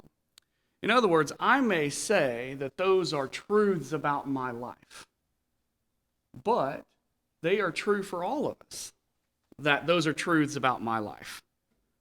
Okay? Nathan Liddell, at least this Nathan Liddell, there may be others, but this Nathan Liddell right here was born in Memphis, Tennessee, Baptist Central Hospital, 1979, Bobby and Joan Liddell. Now, that's true in your world too. Do you see the point? Okay. There are truths that are so-called indexed to you. They are about you. But those truths about you are true for everyone. Okay? What is true about you is the truth for everyone. All right? Now, I didn't get to decide when I was born, where I was born, to whom I was born. All right? So those truths are true about me. They are indexed to me. They are about Nathan Liddell. But I didn't make them up. I didn't create them. Okay? And I couldn't change them if I wanted to. You know, you get to a certain age, you might say, let's make that an 8 instead of a 7. All right? Let's make it 1989 instead of 1979. I can't do that. I can't change that truth or make it different if I want to. Okay, so these are truths about me, but they are the truths of reality for everyone regarding Nathan Liddell. Okay, so there are so-called indexical truths. They are indexed to a person, but they are true for everyone about that person. All right, well, I have my story about my life. Okay, tell me your story. I want to know your story. Okay, but that story is a truth in reality. I can say, that's Jake's story, right? He grew up in this place and he went through these difficulties. It's true because that's what happened in reality. He didn't make that story up. He couldn't go back and change that story. It's true because the claims he's making correspond with the facts in reality, because true is what corresponds with facts in reality. Okay, so I don't have my truth. There is the truth. And a portion of the truth is indexed to me or it's about me. But it's everybody's truth in terms of what is true in reality. All right? Does that make sense to you guys? Okay. So sometimes we say, well, I've got my story. Well, you do have your story. Sure you do. But your story is true for everyone in that your story establishes the facts about you, and they are the facts for everyone about you. Okay. So we could see why we might be tempted to fall into this idea that I have my truth and you have your truth. But that's not the case, all right? There is one story of truth about reality, and some of the facts in that story will be about you personally, but those facts about you personally are also a part of the truth in reality for everyone. All right? Now, why do I go to such lengths to try to explain that? Because that is always a point of confusion or question when we make this point in the class that the truth is the same for everyone. You're like, you would say something like, I wasn't born where you were born, all right? And so it would seem that there are different truths for different people.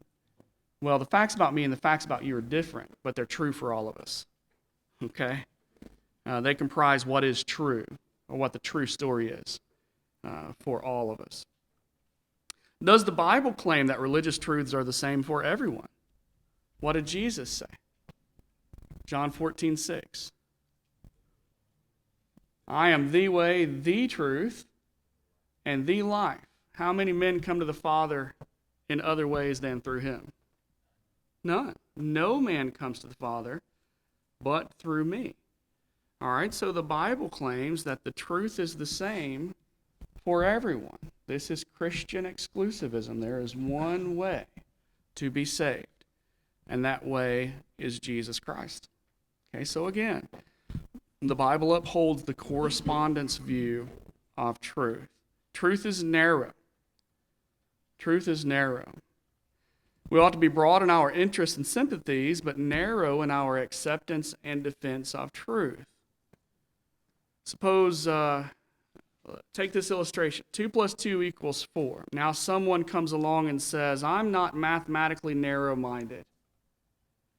I believe 2 plus 2 can equal 15 or 20. I'm broad-minded in my mathematics. Well, he's not broad-minded, he's wrong. Right? And it's not narrow-minded of me to say that truth is narrow. To say that truth is narrow is to say that there is often only one true answer. There is often only one true answer. We all know that that's the case. You've taken a test at MSOP, right? Okay. We all know that there is often only one true answer. And it's just otherwise, it's just absolutely ridiculous. All right, well, we're going to stop right there. It's 11 o'clock. Let's please start promptly at 11:10, if you will, so that we can move through the rest of our material. Appreciate your patient and kind attention.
I'll do everything I can do to help us tie up any loose ends or concerns we have about the things we presented. As I was telling Cody and Tobias here, we never want to dig up more snakes than we can kill. And so we have dug up a few snakes. We want to try to kill those as we conclude our class together. As I mentioned again, I'll share with you these notes, and that might give you an opportunity to look at these ideas more closely, to contemplate them, and think about them a little farther. But at the same time, as we conclude our class, if there are specific questions that you have that are pressing, we definitely want to try to address those. All right, so let's move on with our description of what truth is, and then we're going to look closely at how do we know. What is truth? Truth is narrow. There are narrow scientific truths.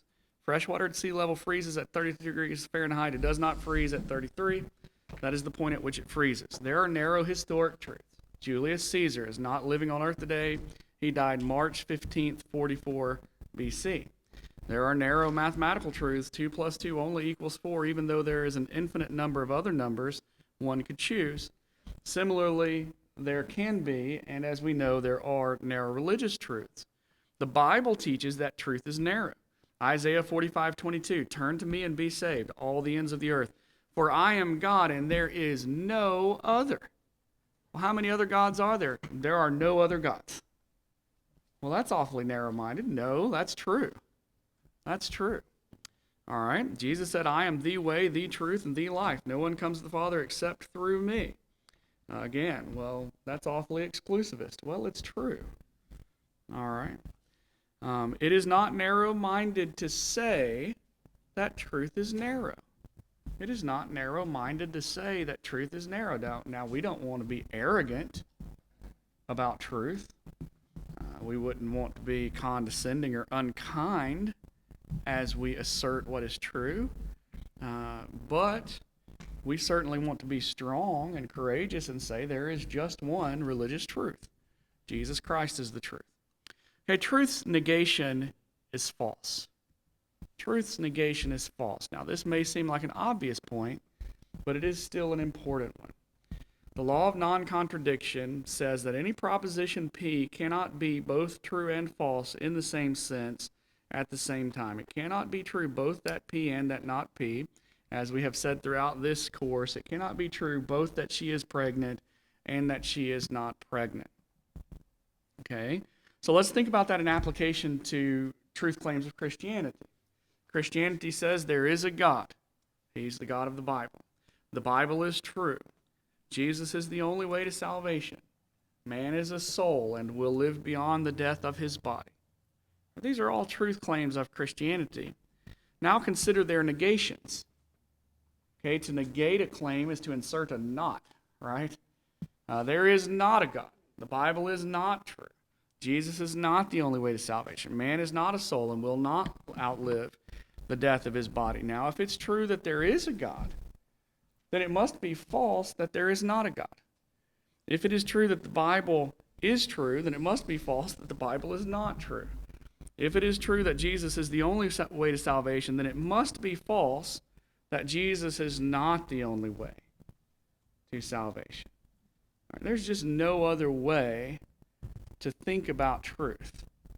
Now think about if you wanted to assail this view of truth. How would you do it? Would you say it is not true that truth's negation is false? Because if you said that, you'd be using the principle that truth's negation is false. Right? You'd be saying the thing you've just claimed is false, and what I'm saying, its opposite, is true. And if what I'm saying is true, then what you're saying can't be. Okay, it's impossible to assail the truth without using the principles of truth themselves.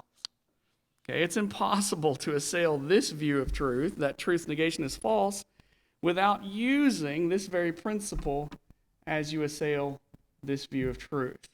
And so this is a fact about truth and reality that is, as they say, unget-overable. All right, you can't get around it. There's no way past it. Truth's negation is false. All right. So Satan said, you will not surely die. And what happened? They died. Okay. Satan negated God's claim and the day that you eat thereof, you will surely die. Satan said, you will not surely die. And Satan's statement was false. All right, so certainly the Bible upholds this view of truth. Now, what's the meaning of that point in reference to postmodernism? Well, postmodernism wants to affirm that all of these different views of truth should be treated equally validly as views of truth. Well, that's not possible. It's not possible because truth's negation is false. Okay, God's word is truth. The point we're going to make here is not an apologetic point where we try to demonstrate that God's word is truth, but rather where we think about what principles of truth mean in application to God's word. Jesus said in his prayer to God, sanctify them in the truth. Your word is truth. All right, so the Bible over and over again affirms that it is the truth. What does that mean? Well, the Bible upholds the correspondence theory of truth, and it claims that it is true. So this means that the Word of God may be checked against reality. And if it is true, then it will be found to be true. Now, we know that it is true, and we know that we've done this work. But what point are we meaning to make here? We're meaning to make the point that the correspondence theory of truth applies to the Bible, that we can test the claims of the Bible against reality, that we should do that with regard to our own faith.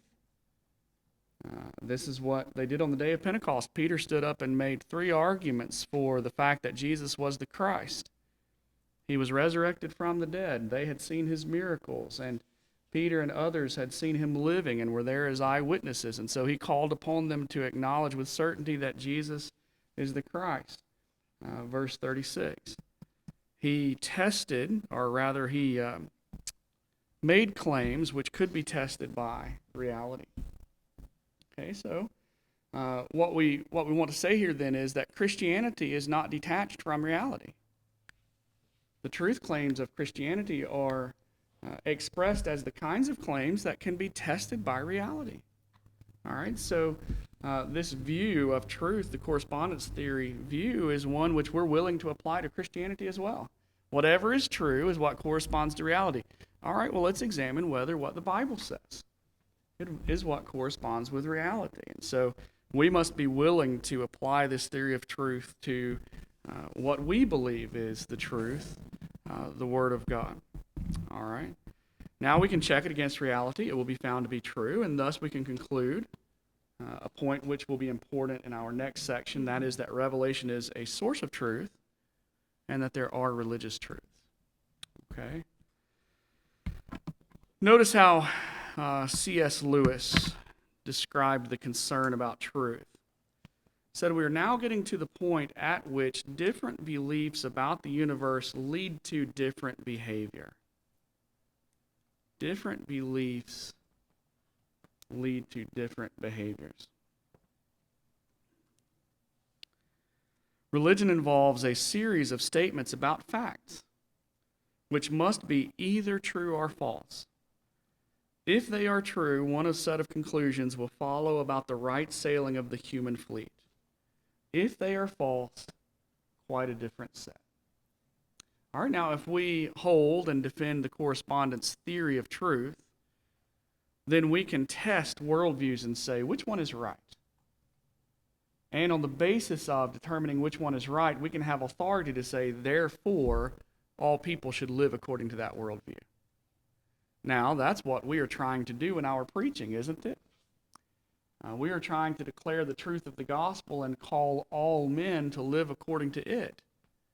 Now, if we want to have authority in culture to influence minds for the truth of the gospel, we need to establish the truths of Christianity as corresponding to the facts and reality. So, for example, there is a God. Well, preacher, what evidence do you have for that?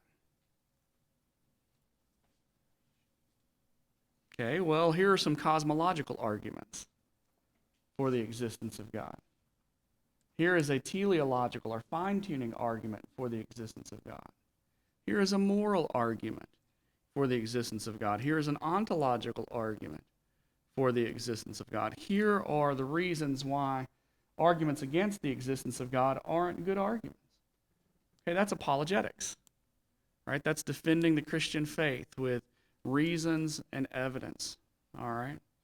And so as we think about what is truth, and as we think about establishing Christianity as the truth in terms of giving evidences that it is the truth, we need to think about how we demonstrate that through claims from reality, and that involves doing apologetics. All right, how do we know? How do we know? Now, we have said that we know, and we have said that we know that we know, but now we can ask, how do we know? Or how do we know that we know? And I want to offer to you a variety of responses to Kant. I believe there may be as many as 7 here. A variety of responses to Kant. Is there anyone willing to give us a response they've come up with since yesterday? Hogwash might be permitted if you want to say that. I think it's hogwash. All right. Well, I agree with you. We might say, well, why do we think that? Or how would we try to show that? Kant is not right. Okay, Kant says we cannot know the thing in itself, right? We cannot know reality as it really is. And Kant, for all of his brilliance, is wrong. Kant is wrong. All right, so let's notice a couple of limits on the application of Kant's ideas first. Showing that our senses could be wrong does not show that they are wrong. Showing that our senses could be wrong does not show that they are wrong. All right, now, Kant was dealing with concerns that our senses could apprehend the world incorrectly. Have you ever looked at something and realized that you thought you were seeing it correctly, but you weren't? Has that ever happened to you? And you realize there's something going on there. I was perceiving it incorrectly. So, for example, you might look at a reed that is in the water. And you look at it and it looks really short, and you think the water isn't very shallow, and then you step in and it's much deeper than you thought it was. And because of the nature of the water, it was causing the reed to look shorter than it actually was. You could say, well, I thought I perceived it correctly, but I didn't perceive it correctly. Or you could look at a coin lying on a tabletop, and from standing right here, that coin will look elliptical in shape. But is it elliptical in shape? No, it's circular, right? And so you'd say, boy, I misapprehended it there. I perceived it as an ellipsis, but it was actually a circle. Okay, well, does that mean that you can't correct your perception and see that it's actually a circle? You can stand over top of it directly and say, okay, it's a circle. You can take out a measurement tool and find that its diameter in all directions is exactly the same, such that it is a circle, right? And so there would be ways for you to establish that though your senses could be wrong, that doesn't show that they are always wrong. Okay, so Kant is dealing with that idea in the background from John Locke and others. There's this possibility that our senses could be wrong, but that doesn't prove that they are always wrong. In fact, the very fact that we know that they could be wrong demonstrates to us that we have the ability to know when they are and when they aren't, or at least on occasions we can know that. All right? And so first of all, just because our senses could be wrong does not show that they are wrong. There may be times when we fail to know the thing as it really is, but we also know that we can correct those misperceptions, and so that would suggest that we can know the thing as it really is. Second, and more directly applicable to the red cube illustration, showing that we impose structures of understanding on objects of perception does not show that those structures of understanding are wrong, that they're inaccurate or untrue. All right?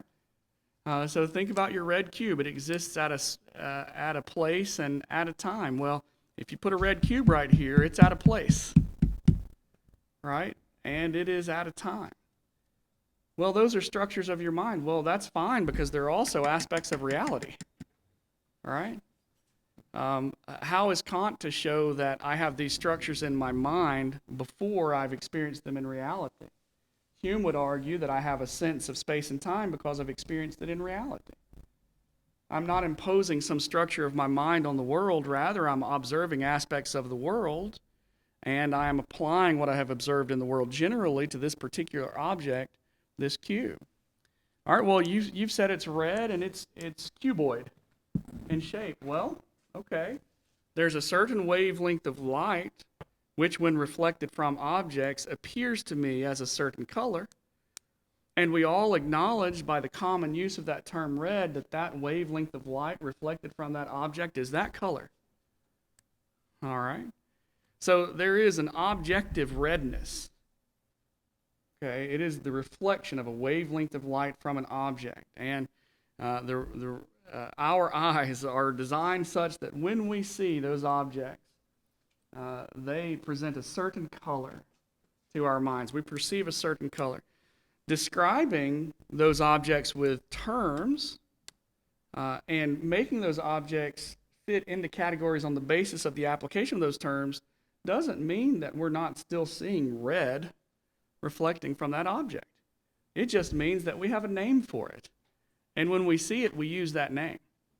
All right? So showing that we impose structures of understanding, categories of perception on the objects of our understanding does not show that those structures of understanding are wrong, that they are inaccurate or untrue. From a theistic perspective, we would argue God has designed our minds and our sensory organs to give us a true perception of the world, such that when we use those categories of perception, we are really knowing the thing in itself. All right? And so first of all, Kant's argument doesn't show what it is purported to show. 3, importantly, Kant's thesis is less obviously true than is our common sense view. Okay, Kant's thesis is less obviously true than is our common sense view. Now, suppose you have 2 competing claims. You want to ask, what's the evidence for each claim? What kind of evidence is it? Is it good evidence? How much evidence is there? Okay. So if you were to say, which one is most probably true based on the evidence, and this is what we do in courtrooms, we look for a preponderance of the evidence, or we try to establish a higher degree of evidence, which is that we can believe beyond a reasonable doubt that that is the truth about what happened here. We examine all of the evidence and we say, how much evidence is there for this view, and how much evidence is there for that view? Well, all of the evidence of human experience supports the idea that our senses tell us what reality really is. All right, you've lived all your life believing that your senses were telling you what reality really is. And you have found that every time you have trusted your senses to tell you what reality really was, or at least almost every time, your senses were correct. Right? Think about that moment between when you went over the handlebars of your bicycle when you were a kid and when you hit the ground. Did you have an idea of what reality was about to be like? This is going to hurt. Right? The ground is hard. I'm about to get scraped up here. I'm about to get in trouble, maybe even. Okay, your senses, from all of your observations and prior experiences, had given you the information of what would happen in that case. And when it happened, your senses predicted accurately what you would experience. Okay, you understand ground is hard, for example. Bones break. Clothes tear. And so think about all of the experiences of your life support the thesis that your senses tell you what reality really is. Now, on the other hand, there is a Prussian philosopher of the 18th century who, sitting in his room all day and thinking really hard, said, I don't think my senses tell me what reality really is. And that's because my senses impose categories of understanding onto the objects of reality. Well, Kant, that's a really neat idea, but you know what? I fell and scraped my knee, and I'm pretty sure the ground was hard. I'm pretty sure my knee hurt, that the substance coming out of it was blood, just like it was on every other occasion. Okay, so if we took these 2 theses into court and we said, which one is the true story about senses? The evidence would be overwhelmingly in favor of the idea that our senses are telling us what is really true about reality. All right, now this view is sometimes demeaned as a common sense view. All right, in philosophy it's called the common sense view. Well, your common sense tells you that you know reality. But when we think about it a little harder, we find that there's some problems with that idea. Well, you may be able to introduce some questions which raise concern. But if we simply examine these two theses on the basis of the evidence would suggest that Kant's thesis is less obviously true than is our common sense view. All right? There's less evidence for Kant's position than there is for the common sense view. And it's not even close. It's not even close. All right? Does that make sense to you guys? Does that seem like a reasonable response? All right. Number 4, reason and sense experience together have given us the modern world. I'm sitting here teaching off of a laptop computer. You're taking notes. We're projecting it on this wall, right? How did we come to have these laptop computers, all of the technology that we have? How is it that people are sitting at home streaming a live stream video of the class we're having right now? It's because we have believed that reason and experience work together to give us true knowledge about the real world. All right? The classical view is that reason and experience are like the two pieces of a scissors. Okay, they're joined together. They each do what they do, and yet together they accomplish a common purpose. Okay, so reason and experience work together to give us knowledge about the world. And one of the very best arguments in favor of that view is that when we use reason and experience together to learn about our world, we find cures for diseases, and we send rovers to Mars, and we create phones that can call any place in the world that we can carry in our pockets. Okay, now, how would you argue against that? Well, that works in reality, but that's not what's really true about reality. Okay, well, I think that's a pretty desperate claim. Pretty desperate claim. All right, so Thomas Reid, Scottish Enlightenment philosopher, the father of common sense epistemology, says we have 3 options. All right, we could trust our reason, but not, he says we could trust neither reason nor experience as telling us anything about the world, and then we would simply be deciding that we just couldn't know anything. But that's absurd, right? He says, well, we could trust reason and not experience, not our senses. But why would we favor reason over our senses? There's no evidence to suggest that we should favor reason over our senses. He says, or we could trust reason and senses. And he says, when we trust reason and senses, we learn things about the world. We make scientific progress. And so his argument is that when we trust reason and senses, we come to have real knowledge about the world. Okay?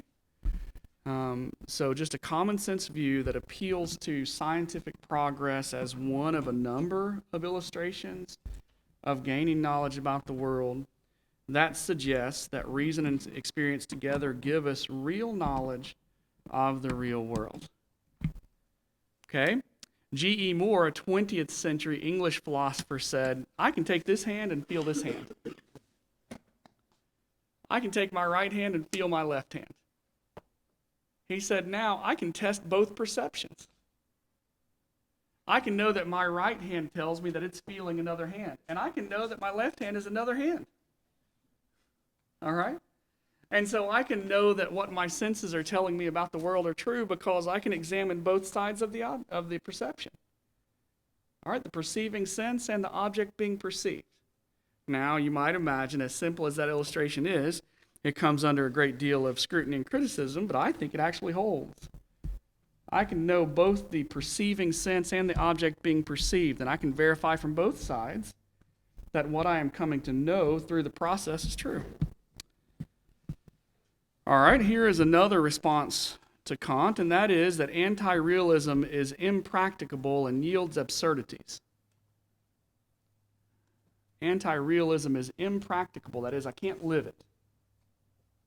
Can't live it. It yields absurdities. One of the potential absurdities of anti-realism, the idea that I can't really know reality as it is is the idea that I'm the only person in my world. Have you ever heard of a person who struggled with this idea, or have you ever heard of this concept before? It's known as solipsism. Solipsism. Okay, The Matrix is based on this idea.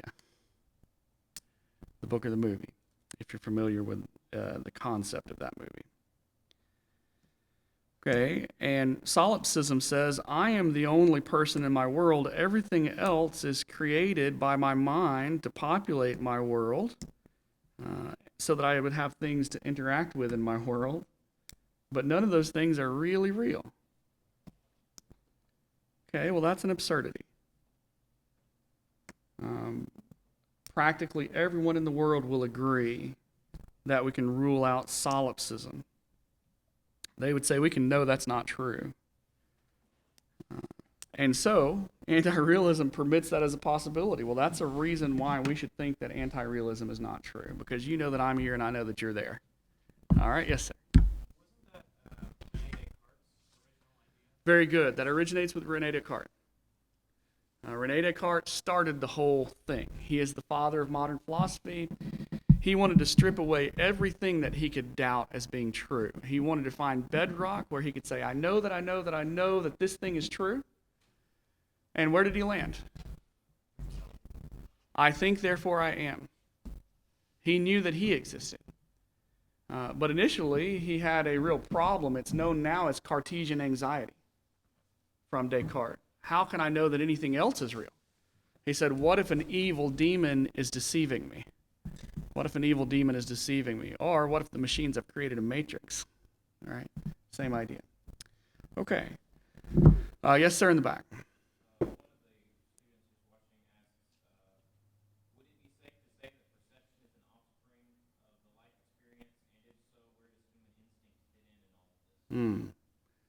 Perception and offspring of life experience. Perception describes the use of senses in interaction with the world. Okay, so that's the act of perceiving. I am sensing this lectern here with my hands. I'm using a sense organ to perceive it. It sends sensory information to my mind. I then have an idea or a perception, perhaps I should say, of what this is. Okay, so that's what a perception is. Now, life experience informs our expectations of our, let's say, our life experience informs our understanding of what the world is, and life experience is comprised of all of those perceptions of the world that we've had, right? So we have perceived the world by our experiences, and we come to have ideas of what the world is like, and so we anticipate that when we fall off the bicycle, for example, it will hurt. Now, what was the second question? Where does human instinct fit in with all this? That's a great question. I would recommend reading a book by Thomas Sowell, where he talks about, and you could also read a book by Malcolm Gladwell called Blink. In both of these books, they talk about how all of our life experiences produce in our minds certain expectations or ideas about the way that the world is, and that those will often inform our initial responses or reactions in situations. Okay, so in terms of instinctive responses, now if we treat instincts as something like natural biological impulses, well, that would be a different question.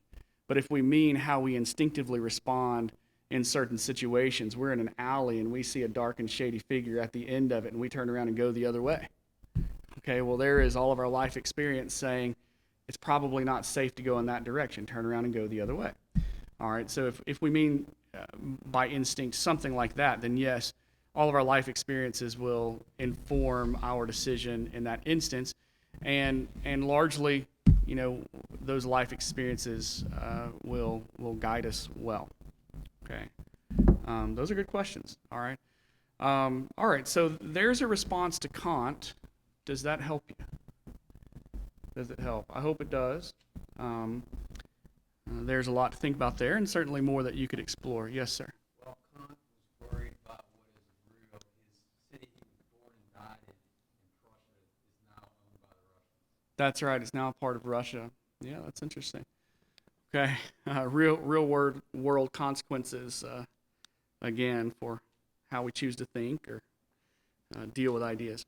All right, so I think we can make a real response to Kant, and we can say all of the evidence suggests that Kant is wrong, and we really do know the truth and reality.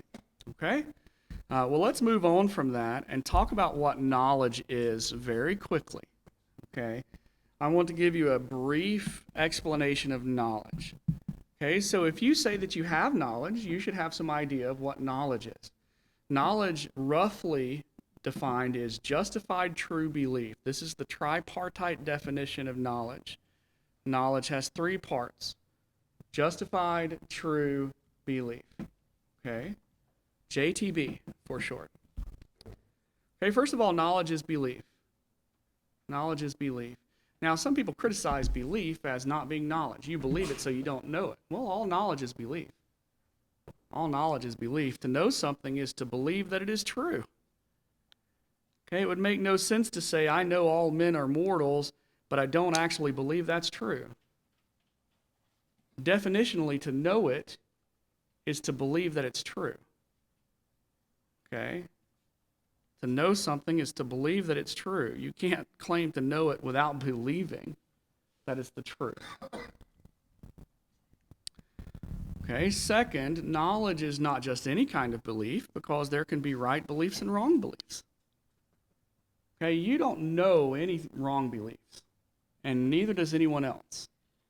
I don't know any wrong beliefs, because wrong beliefs do not constitute knowledge. Knowledge is true belief. Okay, one cannot know a false belief. I cannot know the earth is flat because it is not true that the earth is flat. All right. I cannot know that the earth is flat because it's not true that the earth is flat. You cannot know false beliefs. Okay, you can only know true beliefs. Knowledge is true belief. Okay, knowledge is justified true belief. To say that a true belief is justified is to say that one has good reasons to believe it. Justification is having good reasons to believe the claim. All right. Have you ever held a true belief that was just a correct guess? A true belief that was just a correct guess? Maybe you thought, boy, I think it's going to rain today. All right? Haven't looked at the weather, haven't gone outside, have no reason otherwise to think it. You just think, yeah, I think it'll rain today. And then it did rain today. All right, when you were guessing that it would rain today, did you have knowledge? No. You had a guess. And the guess happened to be true.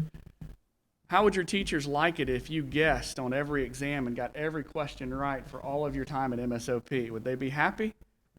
He's the most knowledgeable student that's ever come through MSOP. No, he's the best guesser in the world. Right? That's amazing. He guessed everyone right. That's not knowledge. That's guessing. Okay, so knowledge requires more. It requires that one have sound reasons for the true belief he holds. It requires that one have sound reasons for the true belief he holds. Think about what that means for Christian faith. How many people have you heard say, well, you just have to believe? You just got to have faith. Whew. Sometimes when we do apologetics seminars somewhere, someone will come up and say, well, that's a good class. I think you just have to have faith. And what they mean is, just take your best guess there. I think you just have to guess that that's right. And hey, if it is, great. And if it's not, no harm, no foul. Well, you have no knowledge in that case. Right? And yet Jesus said we can know the truth, and the truth will make us free. And we believe that if we are going to make a change in culture, it will be because we have knowledge. We have knowledge. All right? And we have knowledge because we have good reasons for the true belief we hold. Remember what Paul said in Acts 26, verse 25. I am speaking words of truth and rationality. I'm telling you what's true, and I have good reasons for believing that it's true. Okay? There are 4 sources for knowledge. There are 4 sources for knowledge. There is reason, there is experience, there is testimony, and there is revelation. Reason, experience, testimony, and revelation. Reason refers to the mental faculties by which one may come to know certain things apart from any experience of the external world. René Descartes said, I think, therefore I am. Okay? He knew that he could know that he was existing without checking anything else in reality. All right? Because of his consciousness. In his own consciousness, he could think and be aware of his own existence. And so there are things that we can know by reason without reference to anything in reality. These are known as a priori truths. Okay, but also reason in combination with experiences in reality leads to greater knowledge. That's the scientific method. We use reason in combination with experiences in reality. Second, experience. Experience refers to the knowledge we gain through the senses. Experience refers to the knowledge we gain through the senses. Our perceptions of the physical world play a large role in our acquiring knowledge. All right, and I think that's very obvious. Okay, so reason and sense experience. Testimony refers to the knowledge we gain from the reports of others. Now, you may not know it, but this aspect of epistemology is under heavy attack today. Okay, so today, atheists are attacking strongly the claim that we can know historical truths via testimony. Okay, well, I know that Jesus Christ was a real man that lived upon the earth, that he was crucified on a Roman cross, that he was buried in the tomb of the rich man Joseph of Arimathea. His tomb was found empty on the 3rd day. He was seen by eyewitnesses amongst his disciples. I know all of those things. Well, how do you know them? I know them by way of historical testimony.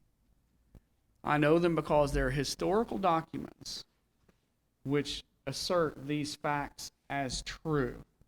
They are the gospel accounts in Scripture. Now, atheists are saying today, you can't know that you know historical facts because you can't trust testimony. The only way you can know something is if you observe it or experience it yourself. Well, how many of y'all believe that day to day? If your roommate came in and said, boy, it is raining out there, could you believe him? I mean, I don't know who your roommate is, but, generally speaking, you could believe them, right? You could believe their testimony. And so we use testimony all the time as a source for arriving at knowledge. All historical textbooks are sources of knowledge from testimony. We would have to deny that we could know that George Washington was the first president of the United States of America because we would have to deny testimony. Okay? So we can add a caveat, though not all testimonies are equally credible, those which are credible provide knowledge that we otherwise would not have. Okay, so we don't mean to say that we should believe every testimony. In fact, we would say that we should discriminate between testimonies and reject some because they are not credible.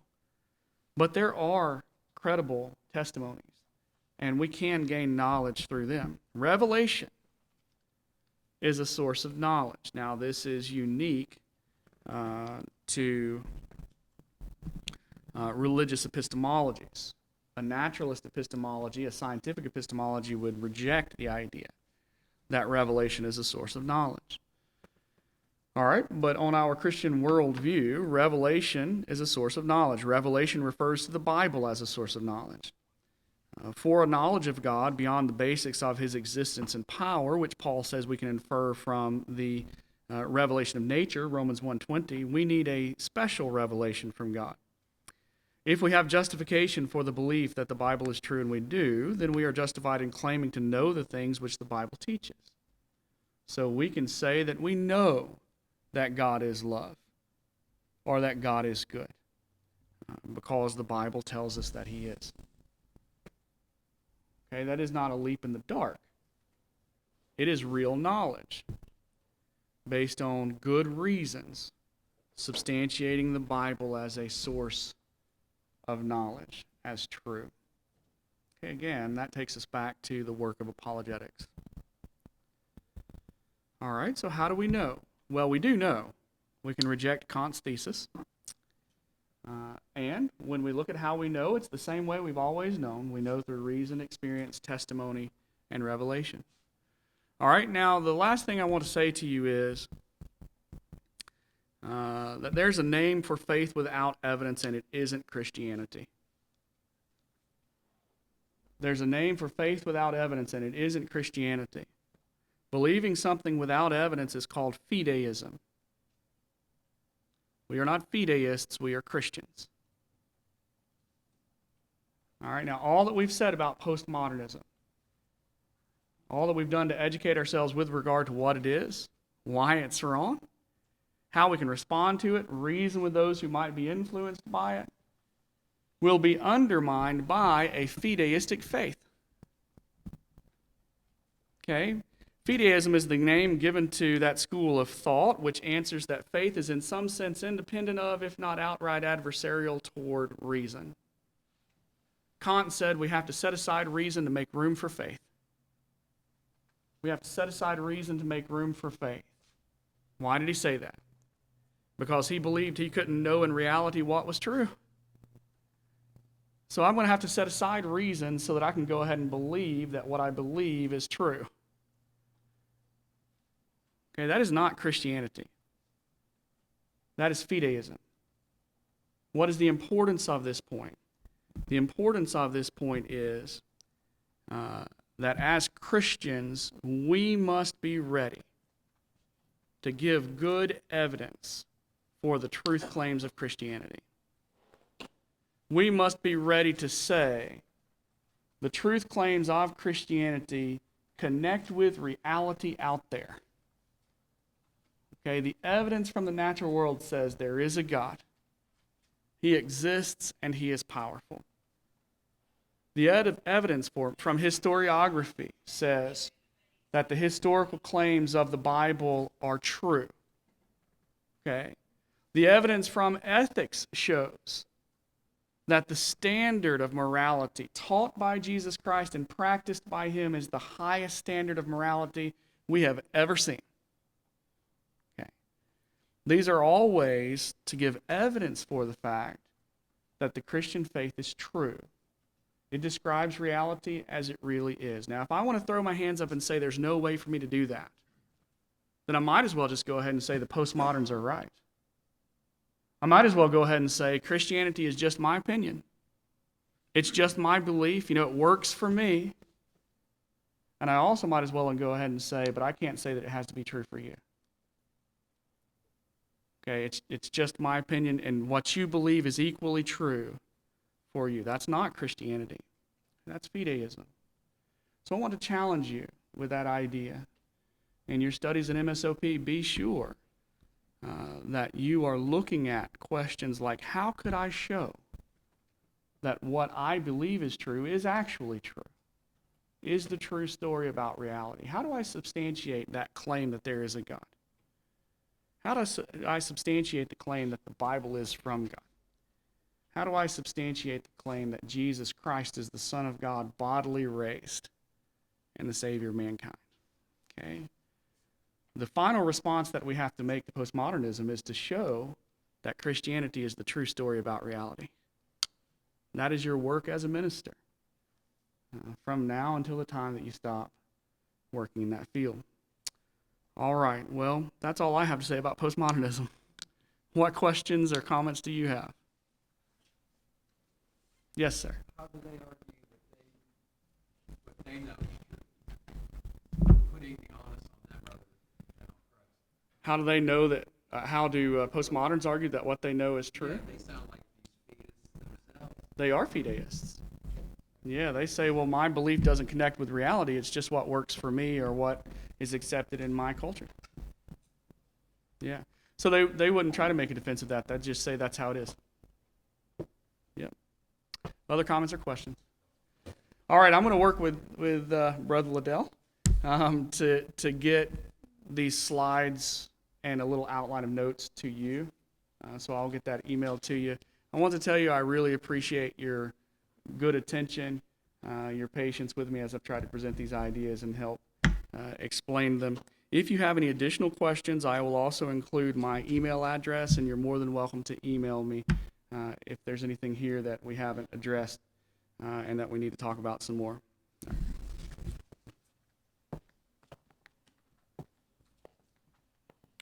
Thank you, Nathan. We could wish we didn't have to deal with this problem, but there it is. And we have to deal with it every day in every aspect of life. So we need to know, need to be prepared, need to help others to be prepared. I appreciate all the preparation that has gone into Nathan's being able to tell us these things and explain them to us in a way that hopefully we've gotten the points, and now we can use them. I encourage you to study more, and as he said, he'll help with providing those materials that he has gone over. I'll get those to you. And so we appreciate his being here, and from my standpoint, I wish he could be here, in this area all the time, but he lives in Colorado and he has to go back there. Brother McDaniel will speak at the next session, 1 to 4, on the preacher and the afterlife. Again, we appreciate those who are joining us online, and we hope this has been beneficial to you. Let's have a word of prayer, and then we'll be dismissed. Our Holy Father in heaven, we're thankful that Thou hast given to us the truth and that we can know it and know that we know it. We're thankful that knowing the truth, we can be made free from the guilt and the burden and the bondage of sin. And we're thankful that these men here assembled and others likewise who might be watching are those who have determined to take the truth to the whole world, to fight against error, to seek to win the hearts of men with the pure gospel of Jesus Christ, Thy power unto salvation. We thank Thee for those who have prepared themselves to help us to know the difference between truth and error, as has Brother Nathan. We pray Thy blessings upon him and his travels and his work and the future life that he may have, and the opportunities he will have to fight against the errors of postmodernism and to tell people how they might know Jesus the Christ, they might know salvation in him, and have that real hope of heaven after a while. In Jesus' name we pray. Amen.